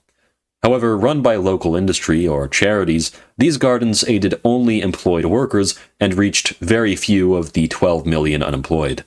The Detroit Thrift Gardens, the largest of such gardens, fed just a little under 4,500 families. Inspired by fascist Italy's new towns, Roosevelt's New Deal transformed what had been these previous purely voluntary efforts into the federally funded Subsistence Homesteads program under the National Industrial Recovery Act, aiming to relocate stranded populations from failed industrial towns and unemployed urban workers to rural communities with small plots for self-sufficiency and supplemental industry.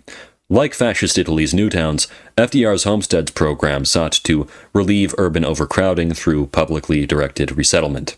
FDR's advisor Harry Hopkins proposed moving the country's unemployed farmers from cities to foreclosed farms, though Secretary of Agriculture Henry Wallace favored concentrated settlements near potential industry rather than on the isolated farmlands recommended by Hopkins.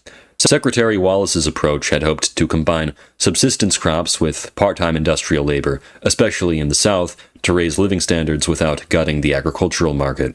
While the Agricultural Adjustment Act's restrictions on production primarily favored commercial farms over tenants and sharecroppers, the Resettlement Administration of Rexford Tugwell and Milburn Wilson specifically targeted aid to the poor, who had been excluded from mainstream New Deal farm organizations. Both Tugwell and Wilson endeavored to develop cooperative planned communities, though Wilson preferred gradual, locally driven reform, while Tugwell desired a faster, centralized urban transformation, including suburban greenbelt towns modeled on Britain's Garden City movement. Despite fierce opposition from manufacturing, operative farming and barter associations under this plan received heavy early federal support. Ultimately, 3 greenbelt towns remain today: Greenbelt, Maryland, Green Hills, Ohio, and Greendale, Wisconsin, as well as a few enduring cooperative settlements. After his own personal visit to fascist Italy in 1934, Rexford Tugwell returned to America, stating, quote, "I find Italy doing many of the things which seem to me necessary, and at any rate, she is being rebuilt physically in a systematic way. Mussolini certainly has the same people opposed to him as FDR has, but he has the press controlled, so they cannot scream lies at him daily, and he has a compact and disciplined nation, although it lacks resources. On the surface, at least, he seems to have made enormous progress. It's the cleanest, neatest, most effectively operating piece of social machinery I've ever seen. It makes me envious." Unquote. After the Dust Bowl droughts of 1933 to 34, tens of thousands of desperate American families, migrant Filipinos and Mexicans, and black field workers poured into the Southwest, especially California and Arizona. The New Deal responded with two distinct systems. First, migratory labor camps for families and transient camps for the huge number of single men and boys on the road. By December 1934, some 269 camps and 300 shelters were operating, with responsibility for migrant care passed to the Farm Security Administration in 1937. Though many urban shelters were absolutely derelict and haphazardly constructed, rural and civilian conservation corps-style camps generally offered cleaner, more orderly quarters. By the early 1940s, the Farm Security Administration had shifted much of their effort toward defense-related industrial training, even as many camps, transformed but spatially unchanged, continued to shelter migrant families for decades. The subsistence homesteads, some 34 communities across 17 states, were sold as relief and uplift starting in 1933. Homestead planners laid out 1 to 3 acre lots, complete with pre-designed houses and community facilities, as well as detailed garden and livestock plans. Tenant selection for these homesteads generally favored stable, cooperative, middle-class families judged to be morally and economically reliable. However, by 1935, this program would unfortunately be shut down. By 1936, the Resettlement Administration under Rexford Tugwell proposed the creation of 400 part-time farms across California's Central Valleys, each up to 3.5 acres plus a home or apartment, supplemented by nearby agricultural labor. Cooperative farming under the New Deal grew out of older cooperative marketing traditions, championed in the 1920s by the American Farm Bureau Federation. The New Deal oversaw the creation of large-scale ventures like Casa Grande in Arizona and Mineral King in California. These were expensive, publicly constructed communities for Dust Bowl migrants that offered modern amenities with local boards, even allowing farm representation, despite the fact that the New Deal letter agencies held the final say in decision-making. By 1937, however, no new cooperatives were being planned, and turnover remained high in these co-ops as their economic productivity and community cohesion were suffering deeply. These were failures that Rexford Tugwell attributed less to the design of the cooperatives than to what he saw as the inability of their residents to rise to the challenge of the cities. In the spring of 1935, Hugh Johnson wasn't just busy fighting for the NRA. He had also pushed FDR to promote General Malin Craig to succeed General Douglas MacArthur, and even campaigned for a slot on the Federal Trade Commission's AT&T investigation, claiming that his experience made him the man to make somebody jump through hoops. FDR passed on that idea, but tapped Johnson for a different, high-stakes job, running the Works Progress Administration, or WPA, in New York City. The progressive mayor, Fiorello LaGuardia, wanted a hard-charging manager who could stop the city's relief chaos, and he thought Johnson's energy, Washington contacts, and labor know-how made him the perfect choice. Johnson accepted, but on his terms. No salary beyond expenses, the freedom to pick his own team, and a promise that he could leave as soon as the program was running. He arrived on June 26, 1935, and immediately hit the ground working. New York City's relief system was a mess. Projects were drawn up, but federal approval and money were slow in coming. Johnson pushed Washington and the city to keep people paid, convincing the city to advance $13 checks to tens of thousands of workers while he waited for federal funds. Comptroller General McCarl finally released $40 million on August 26th, but even then, Johnson only had enough money to run the program into January of 1936 unless he could stretch things out. Johnson's first job was to absorb the Emergency Relief Bureau's roles, composed of about 88,000 people, and expand to a much larger Works Progress Administration force. WPA Administrator Harry Hopkins's decision to raise the work month to 120 hours meant Johnson had to create 22,267 extra jobs just to keep everyone employed. The hiring was frantic. The Works Progress Administration took on 13,000 workers in 10 days, then tens of thousands more. By early September, almost 113,000 people were on the rolls. By the end of the month, 170,000. By October 15th, 208,000. And the program reached roughly 220,000 by November 1st. The sheer speed and scale of Johnson's labor growth was miraculous. That success didn't come without its fights. Johnson had long disagreed with Harry Hopkins about relief strategy. Johnson wanted a productive labor force that built purchasing power, while Hopkins simply wanted cash moving through people's pockets. Johnson also ran into the building trades union over WPA's security wage, which paid more per month than home relief but less than union scales when spread over many hours. Johnson tried to negotiate, meeting with local AFL leader George Meany to discuss cutting hours and raising pay where he could. He even personally pleaded with unions not to strike. In a heated radio address, Johnson accused a small radical element of trying to wreck WPA, an accusation which backfired as the unions immediately voted to strike. Johnson held firm enough to keep most projects running, then used his leverage and Hopkins's later authorization to cut skilled hours, keeping total pay the same, and settled the dispute on September 26th. Johnson also tangled with New York official Robert Moses over control of parks projects. Moses wanted his local parks department to run things his way. Johnson insisted on following the sharing rules of the federal government. The quarrel got personal. There were threats, a public row, even a physical scuffle in private, though Johnson ultimately did what was needed, providing Moses with supervisors so projects could proceed rather than halt employment across the city. By early October, Hugh Johnson kept his promise and stepped down from the WPA. He'd said he'd serve about 3 months. The job had been exhausting, bureaucratically suffocating, and not the steady administrative work he liked less than high-impact organizing. He also believed that the WPA was too costly and poorly planned, boondoggling, in his words, and worried that open-ended projects without strict budgets were very risky in an emergency. He left a blunt report for Harry Hopkins in late October, criticizing Washington's bureaucratic red tape. When that same memo leaked publicly in April of 1936, it embarrassed the administration, but it didn't change Johnson's view. Johnson had transformed a chaotic relief program into one of the nation's largest employers in a matter of months, fighting union bosses, city bosses, and federal bureaucrats when they attempted to block his results, all to keep the American people working.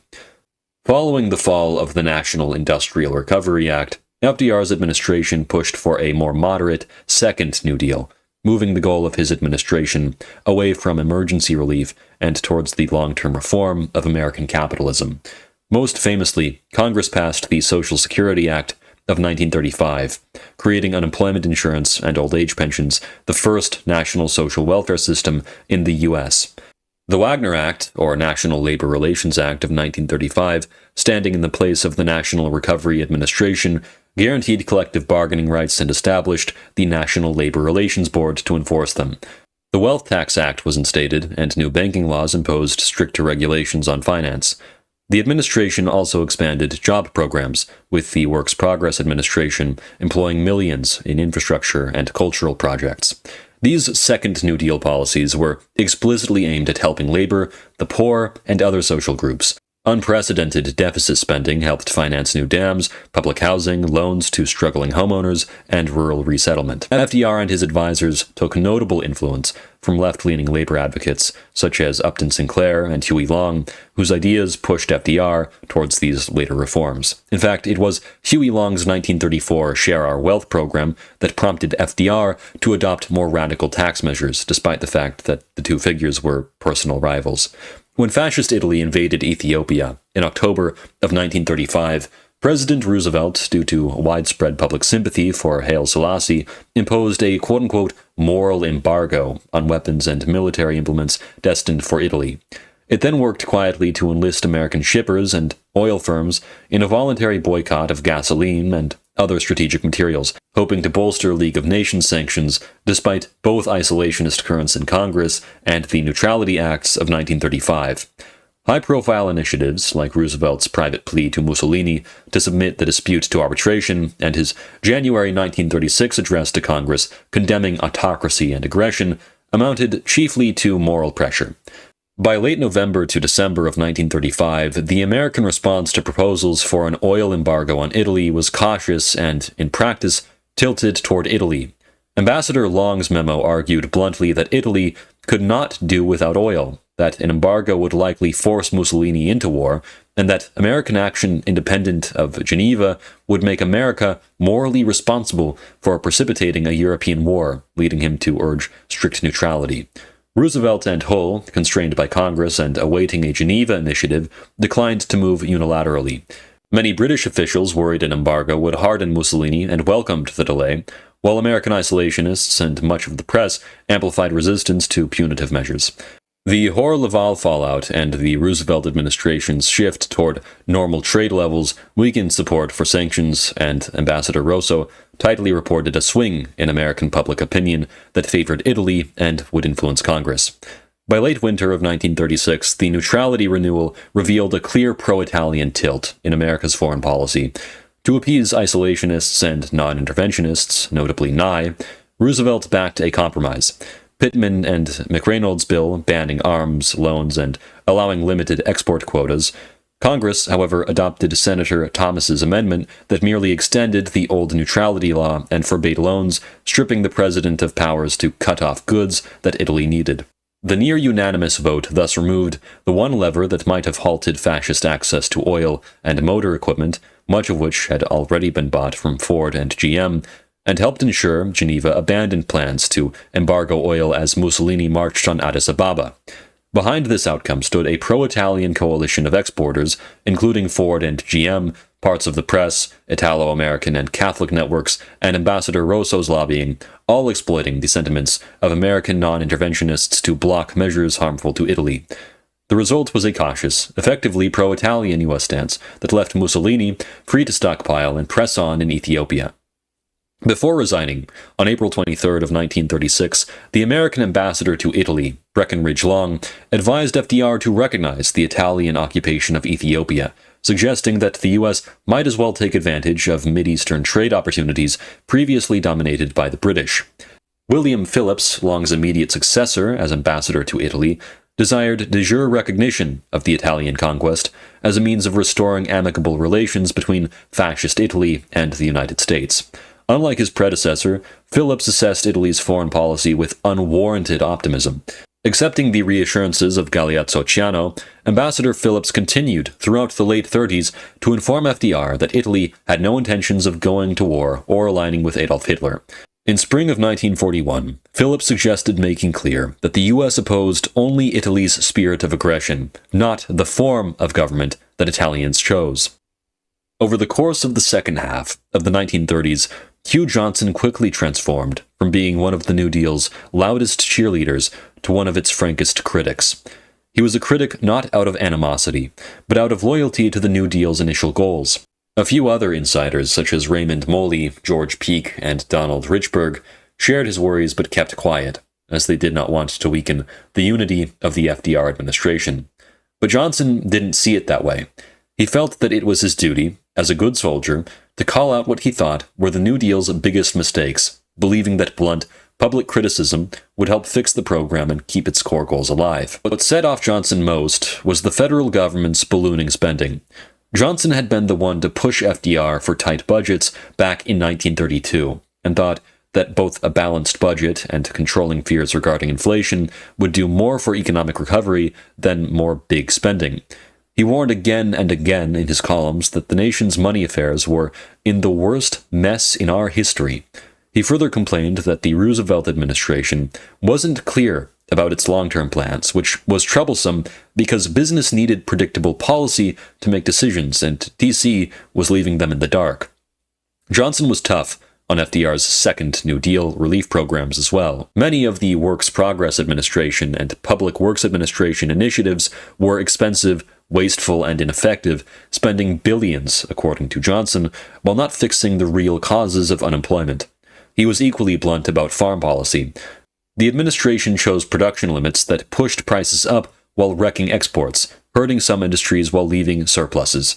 Johnson argued that there was a simpler fix, a manufacturer's tax to fund a direct subsidy that would protect foreign trade, raise farmers' net income, and cut the administrative headaches. He blamed much of these problems on D.C. advisors, who were out of touch with business and practical experience. These advisors included Rexford Tugwell and Terry Hopkins, as well as a clutch of inexperienced, Harvard-trained legal aides who coalesced around Felix Frankfurter. In Johnson's view, those influences were steering public policy toward chaos and threatening the New Deal itself. Johnson believed that FDR, however, genuinely wanted to fix things and continuously stressed that he was loyal to the president. That conviction would land Johnson in trouble. Hugh Johnson was naively certain that he could publicly criticize the New Deal and still be treated as an insider, but he underestimated how that would look in the White House. After leaving the WPA, he hit the road in a nationwide Back to the New Deal speaking tour through 41 states through January 1936, arguing for a balanced budget, better relief, and stronger industrial self-government. The administration attempted to ignore him, but his attacks on particular officials and groups made the government extremely nervous. When the Supreme Court struck down the Agricultural Adjustment Act in early 1936, Johnson wired FDR practical advice to amend the law to meet the court's objections rather than turn the ruling into a constitutional fight, and closed by reminding the president, in his plain-spoken way, that he was ready to fight for him again, if needed. Johnson had already exploded onto the opinion pages, fighting with infamous figures such as Senator Huey Long and Father Charles Coughlin. I think it is the business of every practical, thinking American to cooperate to rid the country of the influence of these two political termites. I doubt if 100 of our worst gunmen are of more danger than they, because they are deluding helpless people. Johnson loved to name names and take a swing, and readers noticed. He measured his success by the flood of angry letters and reactions he provoked from the public. The more outraged mail, the more effective he felt he'd been. Due to his extensive debts, life wasn't easy for Johnson during this period, but he made things work. The Radio Corporation of America, or RCA job at Camden, New Jersey, showed Johnson in his element as a tough mediator for business management. Local 103 demanded a closed shop, big raises, and replacement of the company union. The RCA called in Johnson and tried to bring in union leader John L. Lewis into talks to avert a strike. When negotiations broke down, the plant struck on June 23rd of 1936. Johnson worked back and forth until the next month, on July 21st, at the Bellevoie Stratford Hotel, the RCA, Hugh Johnson, and John Lewis hammered out a deal calling for a National Labor Relations Board election to pick the workers' bargaining agent. When the company union boycotted, Johnson lobbied the National Labor Relations Board on the RCA's behalf and personally advised the company to hold off on accepting the board's decision. Labor peace wouldn't truly come to Camden until 1939, long after Johnson had already moved on. When it emerged in 1937 that he had been paid over $45,000 by the RCA for that work, the disclosure did real damage. Johnson had presented himself to the press as a neutral, public-spirited mediator, though the newly revealed paycheck made him look far more like a corporate hired hand. Organized labor stopped trusting him, and his utility as a bridge between unions and management was essentially gutted. Still, in 1936, Johnson backed FDR for re-election, arguing that, flaws and all, Roosevelt was a better choice than the Republicans, and that no alternative offered a realistic path back to recovery. He still used his column and the radio to call out policies he saw as bad for the country, and to remind people that his quarrel was with policy, not with FDR the man. He even tried to help behind the scenes, offering to act as a bridge between business leaders like Baruch or Standard Oil's Walter Teagle and the White House to shape a workable industrial plan, though the offer was politely declined by FDR, who worried that Johnson's blunt style would boomerang politically. In New York, the fascist publisher Generoso Pope, chairman of the Democratic National Committee's Italian division in 1936, offered his support for FDR, stating, "My newspapers will conduct an intensive campaign for you, in English and in Italian." On November 3rd of 1936, the new presidential elections took place. FDR, the champion of the common American, was poised not simply to win, but to obliterate his opposition in a landslide victory. Alf Landon, the hapless Republican candidate, managed to cling only to Maine and Vermont with a pathetic 8 electoral votes. Roosevelt seized 523, a staggering 98.49% of the Electoral College, the highest percentage ever achieved in a competitive two-party race. The electoral map was shocking, a vast sea of Democratic Party blue swallowing the nation, with only 2 tiny red specks in the far northeast. Landon's total tied William Howard Taft's 1912 nadir for the lowest electoral vote count by a major party candidate, a record that still stands to this day. The Republican Party had failed miserably, leaving FDR the winner. FDR won 27.75 million votes, representing 61% of the population. The GOP was reduced to a stump, a mere 88 seats in the House and a pitiful 16 seats in the Senate. Their presence in state houses was almost erased, winning only 4 governorships. FDR carried 102 of the nation's 106 cities with over 100,000 people. He flipped Philadelphia and Columbus, Ohio, cities that had backed Hoover just 4 years earlier. West of the Great Plains, Roosevelt lost only 8 counties, a level of geographic dominance at that point completely unprecedented. FDR won an estimated 2/3 of the black vote in northern cities, and an estimated 80% of labor union members voted Democratic. Socialist candidate Norman Thomas, who garnered nearly 885,000 votes challenging Hoover in 1932, saw his support vanish, plummeting to a mere 188,000 votes. FDR had also achieved a feat that no Democrat has matched since his victory of the Great Plains states. He carried Indiana, Kansas, Nebraska, North Dakota, and South Dakota. The Republican Party had become virtually extinct, and Landon was rendered a historical footnote. Issaquah County, Horry County, and Greensville County saw 100% of their small county populations vote for FDR. Upon re-election, despite FDR's relief successes in his second New Deal, the economy proved fickle. In late 1936, following his re-election, FDR briefly cut back on spending to balance the budget, while the Fed raised interest rates. That premature fiscal and monetary tightening caused a sharp recession from 1937 to 1938. Industrial output fell over 10%, and unemployment briefly spiked back toward 20%. Once those policies were reversed, recovery resumed. In the Judicial Procedures Reform Bill of 1937, FDR attempted to create a new pathway towards the revival of the NIRA and AAA after their ban by the Supreme Court in 1935 by packing the court with new pro-New Deal justices on the bench. On February 6th of 1937, Hugh S. Johnson used his syndicated newspaper column to argue that FDR's plan was clearly constitutional. On February 7th, he spoke to millions on a national radio broadcast, contending that the overwhelming results of the November 1936 election in favor of FDR reflected that something needed to be done about the corrupt courts. FDR was simply doing what he had been elected to do.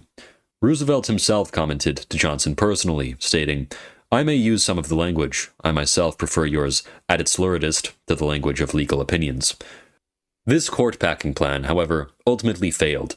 Senator Joseph T. Robinson, the Senate Majority Leader and a key Roosevelt ally who had been trying his hardest to rally enough votes in Roosevelt's favor, died suddenly of a heart attack on July 14, 1937, blowing the court-packing fight apart.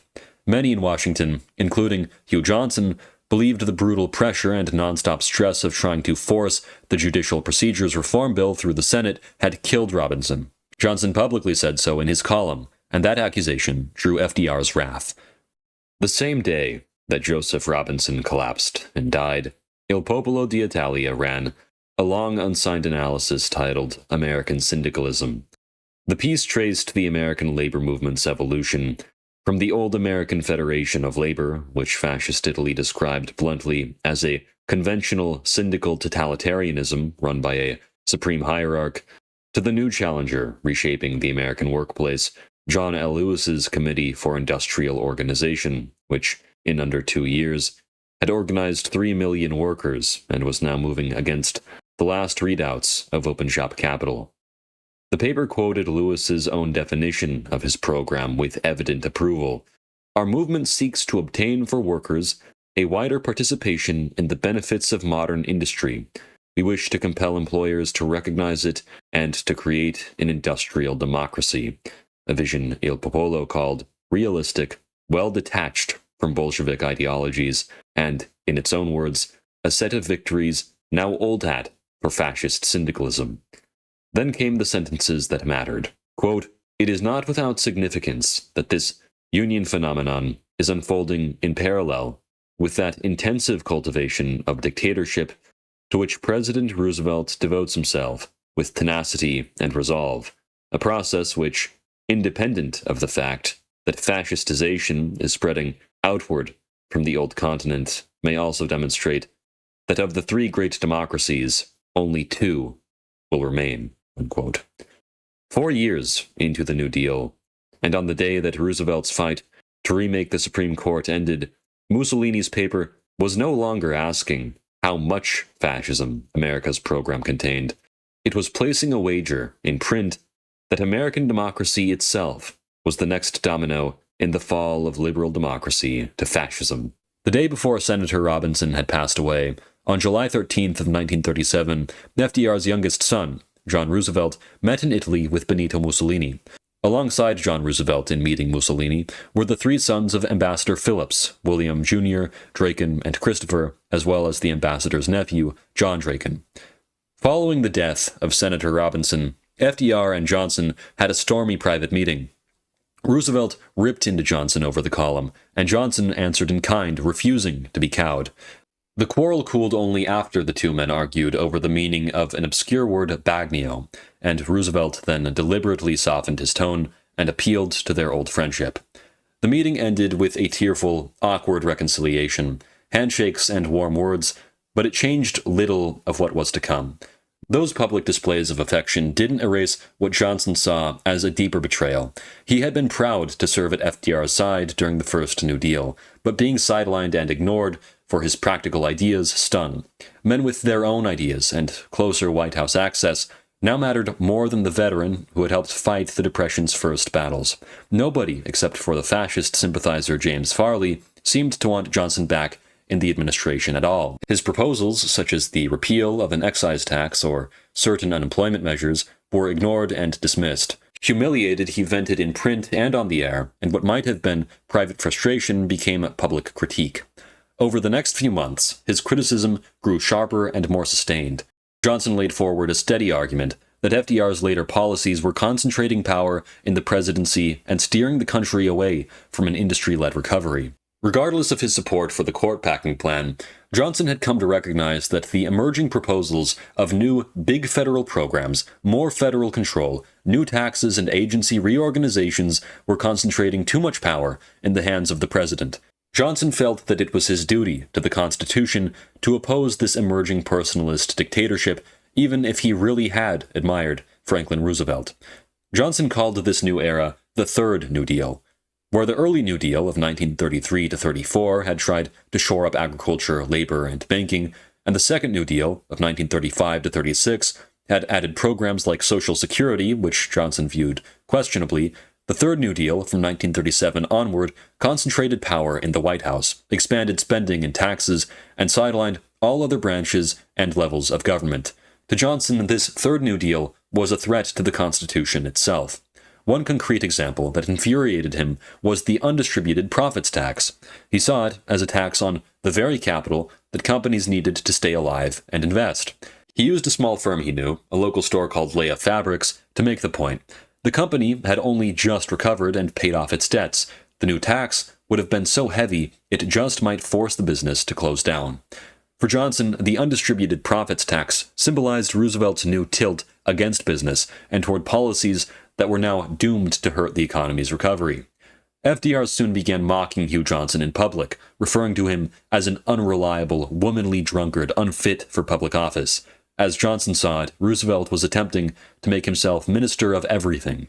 In speeches and articles, Johnson continued to urge a return to the kind of industrial self-government he had championed in the NRA era. Private sector responsibility, cooperation between labor and capital, and limited practical government intervention, instead of the permanent bureaucratic centralization and expansive welfarism that characterized FDR's second administration. 3 months after John Roosevelt shook Mussolini's hand in Rome, Mussolini's own son came to shake hands with America. Vittorio Mussolini, 21 years old, had already made his name as a bomber pilot in Italy's 1935-36 invasion of Ethiopia, where he described the sight of his bombs bursting among Ethiopian troops as watching a rose opening up. From his arrival in Hollywood, Vittorio traveled east, and on October 11, 1937, FDR received him for tea at the White House, alongside Undersecretary of State Sumner Welles, Italian Ambassador Fulvio Suvic, and Ambassador William Phillips. Police barred reporters and photographers from the portico as the party departed, and a heavy guard had been stationed around both the White House and the Italian embassy throughout the day to prevent demonstrations. Placards outside the embassy read, "President Roosevelt, don't shake hands with the son of an aggressor."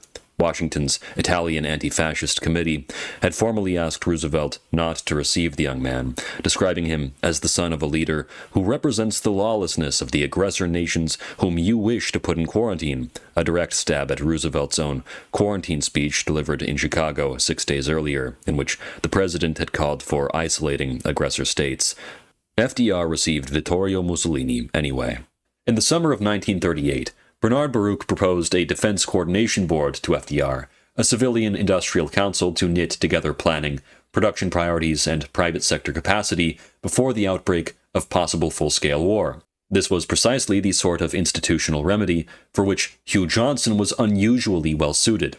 A veteran of wartime mobilization during World War I and of the early New Deal's emergency machinery, Johnson commanded both the managerial experience and the personal ties to business leaders that a national mobilization effort would require. That is precisely why Bernard Baruch pressed for his role as an obvious candidate to FDR.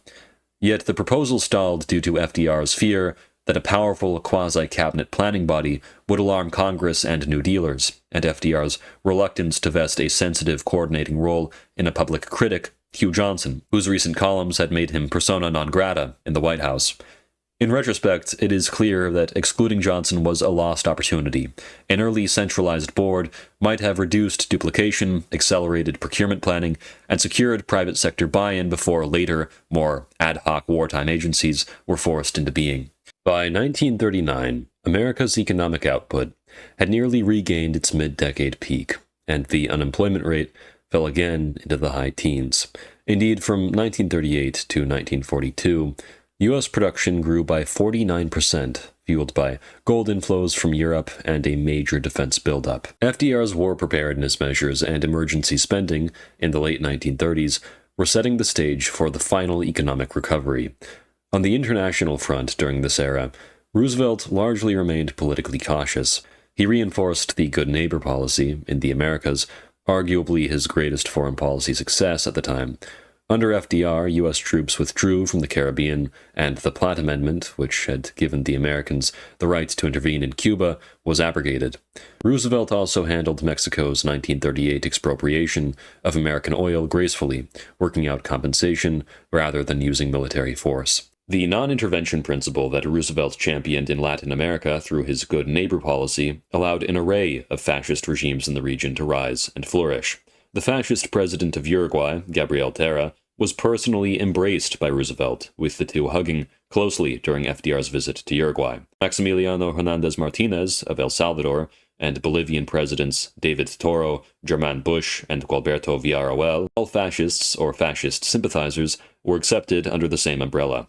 Despite Toro and Bush's nationalizations of Standard Oil, the United States maintained their diplomatic relations. As late as 1944, under Villarroel, the Bolivian ambassador was praising the good neighbor policy in Washington, D.C.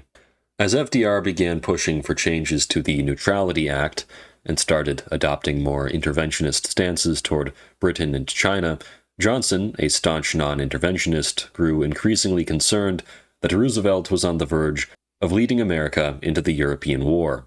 Johnson condemned the president's support for repealing the arms embargo and modifying neutrality laws to allow the United States to aid nations at war. Johnson's solution to this situation was as simple as it was naive. Johnson argued that the U.S. should stay out of foreign conflicts and focus instead on strengthening its defense to ensure that it would never be dragged into Europe's wars. To him, Roosevelt's pro-war decisions were not about protecting the interests of the United States, but about preparing the country to enter a global conflict that Johnson believed had no direct bearing on American safety. Johnson reactively turned towards isolationism, proposing the repeal of America's involvement in the global trade network that linked it to Europe and Asia, and the abandonment of territories like the Philippines to Japan.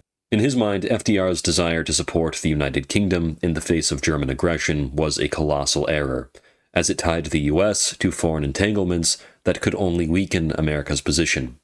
Johnson wasn't swayed by any moral arguments about fighting Nazism or fascism, as he believed that any intervention in Europe or Asia would damage the US both economically and strategically. FDR had, early in his presidency, refused to recognize Japan's puppet Manchukuo government, and by late 1939, with war raging in Europe, was quietly shifting policy by arranging cash-and-carry arms sales to the Allies. President Roosevelt proposed the Arsenal of Democracy, a plan to make America the supplier of war material. By 1940, FDR declared that the United States of America must be the great arsenal of democracy, even as it remained officially neutral in the World War. By the spring of 1940, most of Europe was already at war, and Italy alone, among the major powers, remained uncommitted. On April 29th, FDR sent Mussolini a telegram through Ambassador Phillips in Rome, telling him that the American people had watched with the deepest satisfaction the policy of the Italian government in exerting every effort to prevent war from spreading into southern and southeastern Europe. Mussolini sent a reply back through his own ambassador in Washington, Ascanio Colonna, who delivered it in person to the president at the White House around the 1st of May. According to Undersecretary of State Sumner Welles' own memorandum of the conversation, Roosevelt told the ambassador to assure Mussolini that he was gratified by the message, that its final paragraph struck him as particularly encouraging, and that he was particularly happy to know Italy shared America's desire to help build, in his words, a better and more stable world order. Roosevelt closed by asking that Mussolini be told that he hoped the two of them could continue to communicate in the same manner from now on, with any future messages passed through the same private diplomatic channel. It was, as far as the documentary records show, the last warm exchange the two men ever had. 5.5 weeks later, on June 10th of 1940, after desperate pleas from FDR and under intense German pressure, Mussolini declared war on France and Great Britain, and the correspondence that Roosevelt had just hoped to continue never resumed in kind. By the time of the 1940 presidential election, Johnson had firmly become one of Roosevelt's most outspoken critics. He had ardently supported Roosevelt's election in both 1932 and 1936, believing that FDR had the potential to pull the nation out of the Great Depression and restore its economic vitality. But over the years, Johnson had grown increasingly disillusioned with the New Deal. As Johnson's opposition to FDR reached a fever pitch, he turned his attention for the first time to the Republican Party and began to rally behind Wendell Willkie, an outsider to the political scene, but a figure whose stance on economic issues aligned closely with Johnson's. Johnson found Willkie's business background and his criticisms of the New Deal to be appealing, particularly Willkie's condemnation of the government's arbitrary exercise of power over industry. Johnson praised Willkie as a pragmatic, straightforward businessman who could restore balance to the nation's economy and foreign policy.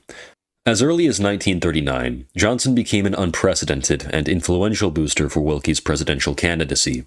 At a public meeting, Johnson described Willkie as a very strong candidate and someone with the kind of pragmatic business acumen needed to solve the nation's economic problems. As the election year wore on, Johnson threw himself into the campaign with full force. Johnson denounced Roosevelt as the leader of a dictatorial administration that was undermining the principles of popular rule. As Willkie's candidacy gained steam, Johnson was instrumental in amplifying his message, writing columns and making speeches that touted Willkie as the only candidate who could possibly challenge FDR's increasingly dangerous policies. With war already engulfing Europe by 1940, FDR ran for an unprecedented third term on a platform of full military readiness. Following his second re-election, FDR would use his unprecedented third term to guide America gradually from neutrality to belligerence.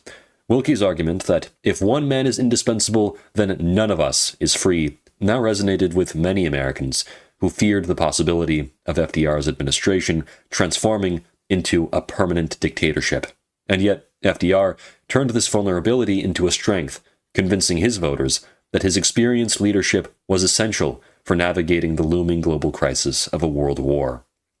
Ultimately, Wilkie's promise to streamline the New Deal failed to ignite America's support. Voters, especially from the working class, remembered the GOP's association with the onset of the Great Depression and continued to trust FDR's leadership, however imperfect it was. FDR secured 449 electoral votes to Wilkie's mere 82, a crushing 84.5%. Roosevelt won 27.3 million votes, or 54.74% of the popular vote, while Wilkie only received 44.78%. The victory was absolute. The 8 states which Wilkie flipped from 1936 were Colorado, Indiana, Iowa, Kansas, Minnesota, Nebraska, North Dakota, and South Dakota. These were primarily rural, Midwest farm states reacting against the agricultural policies of the New Deal. FDR held both the industrial core as well as the Solid South, carrying every major city over 400,000 people except Cincinnati, winning 61% of the vote in cities over 100,000 people, powered by both the white American working class and various ethnic minorities. FDR maintained overwhelming support from labor unions, big city political machines, 87% of Jewish voters, and 73% of Catholic voters. Wendell Wilkie, on the other hand, managed to attain 21.65% of his total vote from the former Confederate states. Wilkie had campaigned tirelessly, even being pelted with rotten tomatoes on one occasion. Despite his conviction, it was not enough to overcome FDR's stature or his entrenched New Deal coalition. Wilkie indeed won the vote of America's farmers, but he lost the cities, and ultimately the nation as well. From 1940 to 1941, FDR increased defense spending, expanding the Army and Navy. In March of 1941, Congress passed the Lend-Lease Act, which Roosevelt hailed, as a way to lend Europe a garden hose against Nazism. By late 1941, American factories were roaring. FDR's advisors, including Baruch, dramatically reorganized industry. Baruch was appointed special advisor to the Office of War Mobilization, where his efficiency reforms cut 2 years off the time taken to produce tanks, bombers, etc. In December of 1941, the Japanese attack on Pearl Harbor finally brought the United States fully into the Second World War. Following the aftermath of the 1940 elections, U.S. Johnson found himself politically marginalized, demoralized, and entirely defeated. He had bet everything on a Wilkie victory, but the American electorate had chosen the steady hand of FDR during those uncertain times. Hugh Johnson, isolated and alone, felt there might still be a flicker of hope that Franklin Roosevelt, now safely re-elected, might choose to heal the wounds of the previous few years. Johnson's desire for reconciliation with FDR was evident in a final, almost desperate move. On November 6, 1940, Johnson sent the president a telegram, signaling his readiness to serve again, stating, "I fought you, but the American people thought otherwise. We must all now get together. I am still a soldier, and you are my commander-in-chief." Johnson addressed FDR as the boss, acknowledging that the American people had made their choice and that it was time for the country to come together again. However, his plea for unity went unanswered. Roosevelt, secure in his political position after a landslide victory, never responded to Johnson's message. In 1941, Johnson faced significant setbacks, both professionally and personally. His commission in the Army's Officers Reserve Corps was set to expire in April, and he was struggling with health issues, including obesity and elevated blood pressure. As a result, he feared failing the required physical examination. When Johnson inquired about his application status, he was told by Major General Edwin M. Watson that FDR had personally rejected his reappointment. Devastated, Johnson wrote a letter to Roosevelt, reminding him of their past friendship and loyalty. "I am sure that you don't like me anymore, and I don't blame you," he wrote, but added, "I would serve faithfully and loyally as I have always done."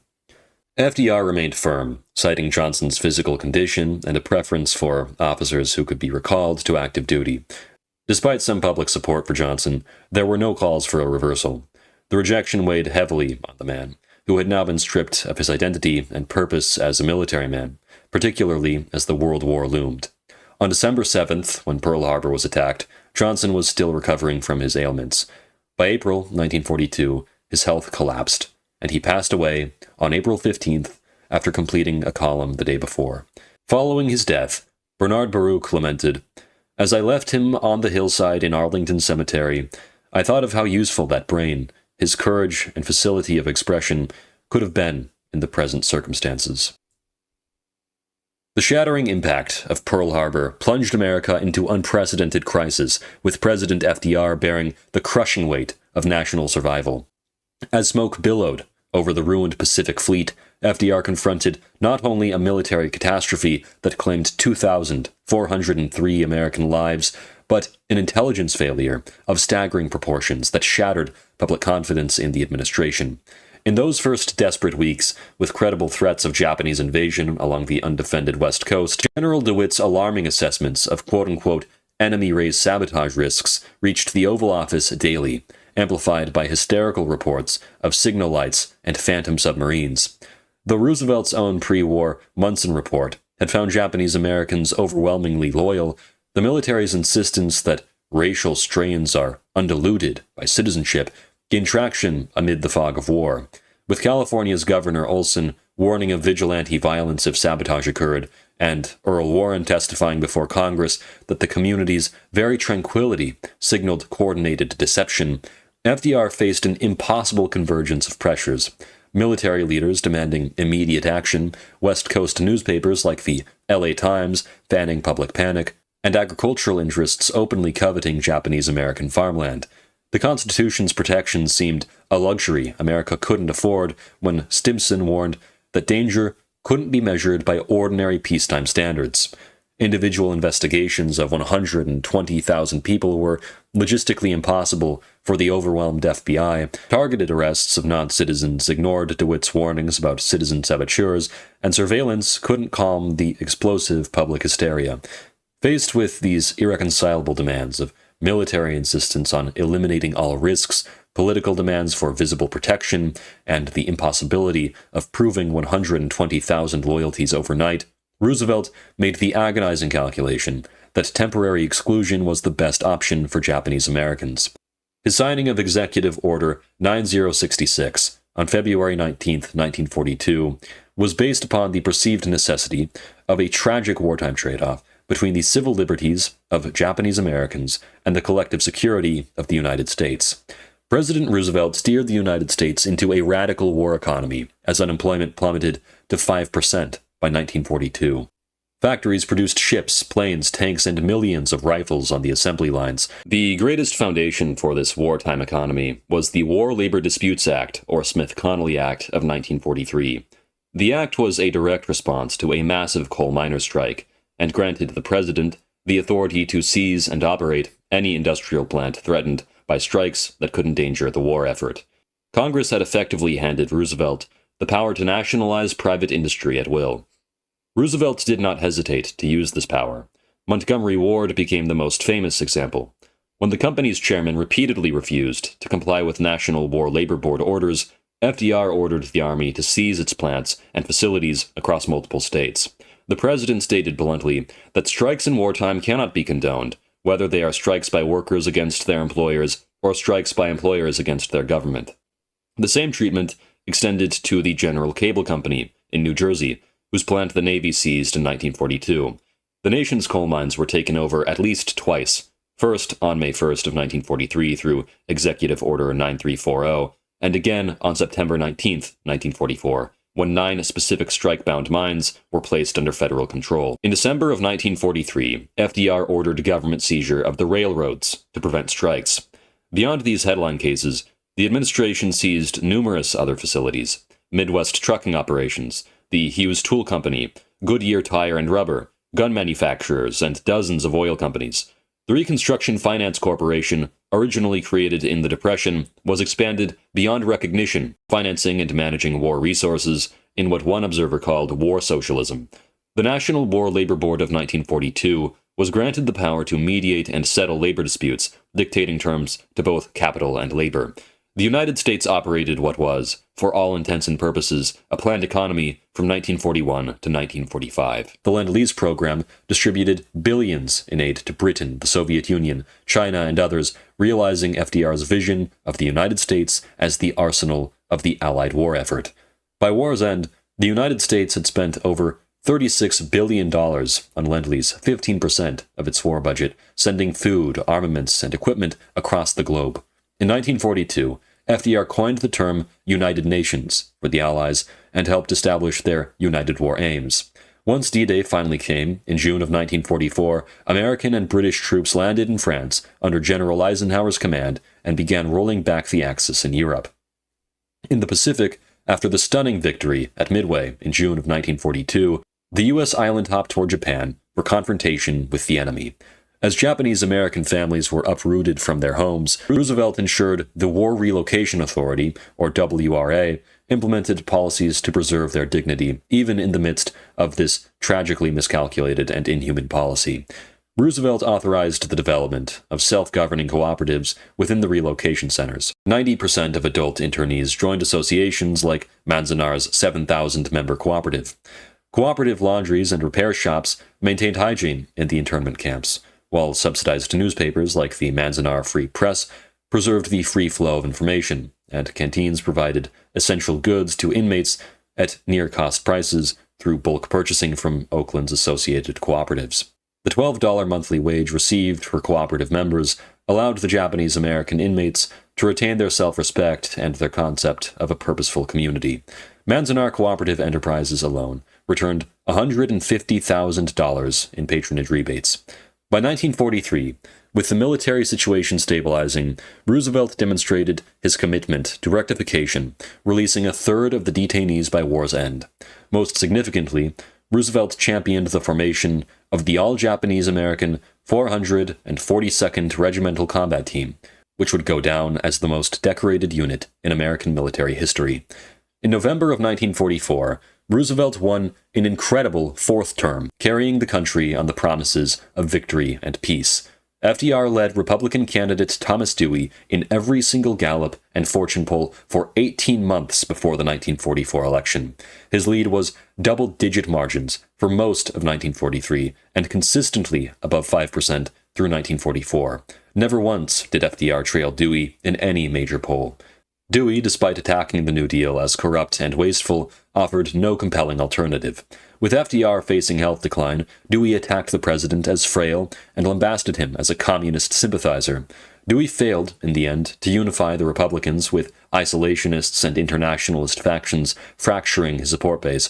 Defying popular rumors about his ill health, FDR campaigned in pouring rain through New York City, Chicago, and Philadelphia, proving his vitality to 4 million spectators. Following the liberation of Paris and the Battle of Leyte Gulf, FDR had positioned his reputation so well that he was considered to be an indispensable force.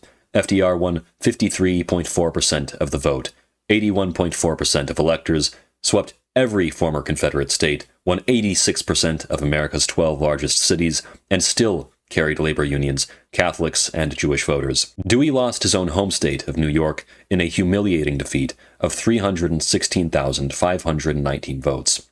FDR's margin in the 12 largest cities of America, in fact, increased by 118,000 votes from 1940. Roosevelt's coalition of urban workers, minorities, and Southern Democrats stood strong. However, by early 1945, FDR was grievously ill. In his last months, he focused on shaping the post-war era. At Yalta, in February, he agreed with Churchill and Stalin both on post-war boundaries and on creating the United Nations. Roosevelt died suddenly in April of 1945, just weeks before Germany's surrender. His funeral fell in the dawn of a new world.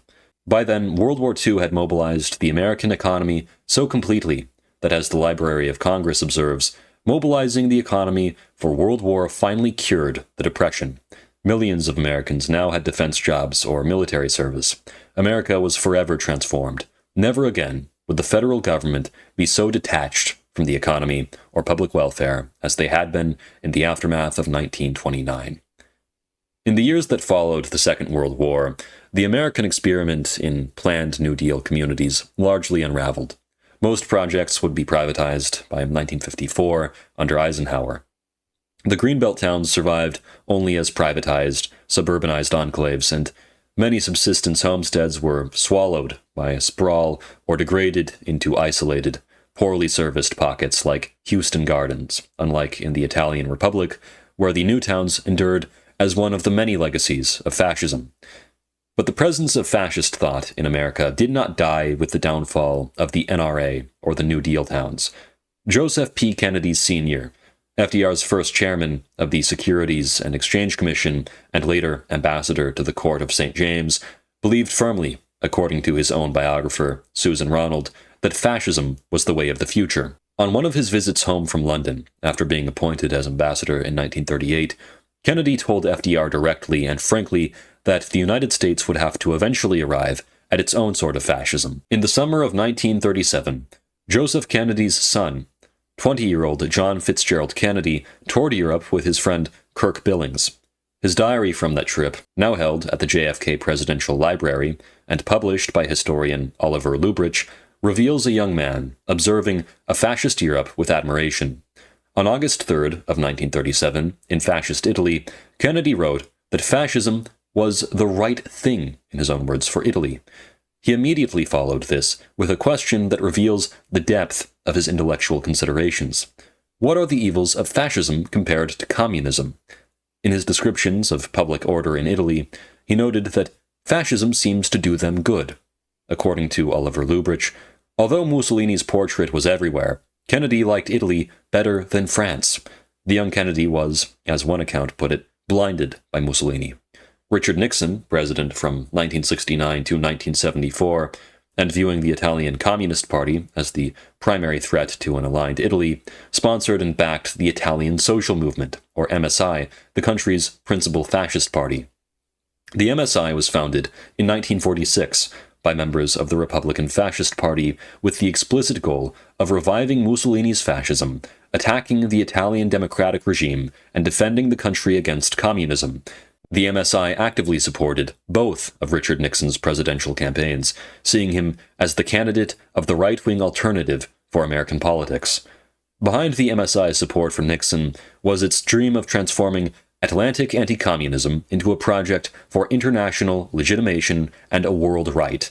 The MSI believed that Nixon's 1968 victory would shift Europe rightwards and allow for the emergence of new fascist movements across the continent. From today's vantage, Roosevelt's Democratic Party appears almost a foreign organism. The egalitarianism of 1930s liberalism has been largely abandoned by modern Democrats. Since World War II, the party has drifted toward the center, and since the mid-1960s has generally aligned with big business. For example, in the aftermath of the 2008 financial crisis, Democrats avoided large-scale public works or aggressive financial prosecutions. And yet, the first New Deal's legacy remains so unyieldingly powerful that the progressive movement of today feels required to tie their vision to FDR's. Senator Bernie Sanders, leading the recent Democratic Socialist movement, has repeatedly invoked Roosevelt. In a 2019 address, he credited FDR for creating an economy that worked for all and not just the few. And yet, today's Democratic Party is nothing like that of FDR. In the 1990s, the New Democrats of Bill Clinton championed free trade and welfare cuts. In the 2000s, Democrats voted to bail out Wall Street while shrinking social programs. The Supreme Court's gavel in the 1935 Schechter case euthanized the only viable alternative to the bureaucratic welfare state and the unchecked oligopoly that would come to dominate post-war America. What remains today is the fading ghost of that lost experiment, the great what-if of American history. The Second New Deal and its bureaucratic progeny have given America Social Security and the NLRB, sterile administrative fixes that lacked the democratic fire of the NRA.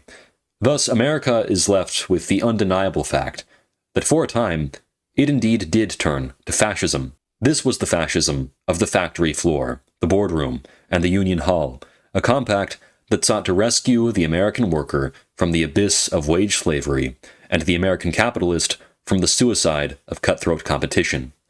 For its brief, transformative existence, the National Recovery Administration acted as the single bridge between the atomized individual and the abstract state, built upon that principle of common discipline which Franklin Roosevelt so boldly invoked in his first inaugural address.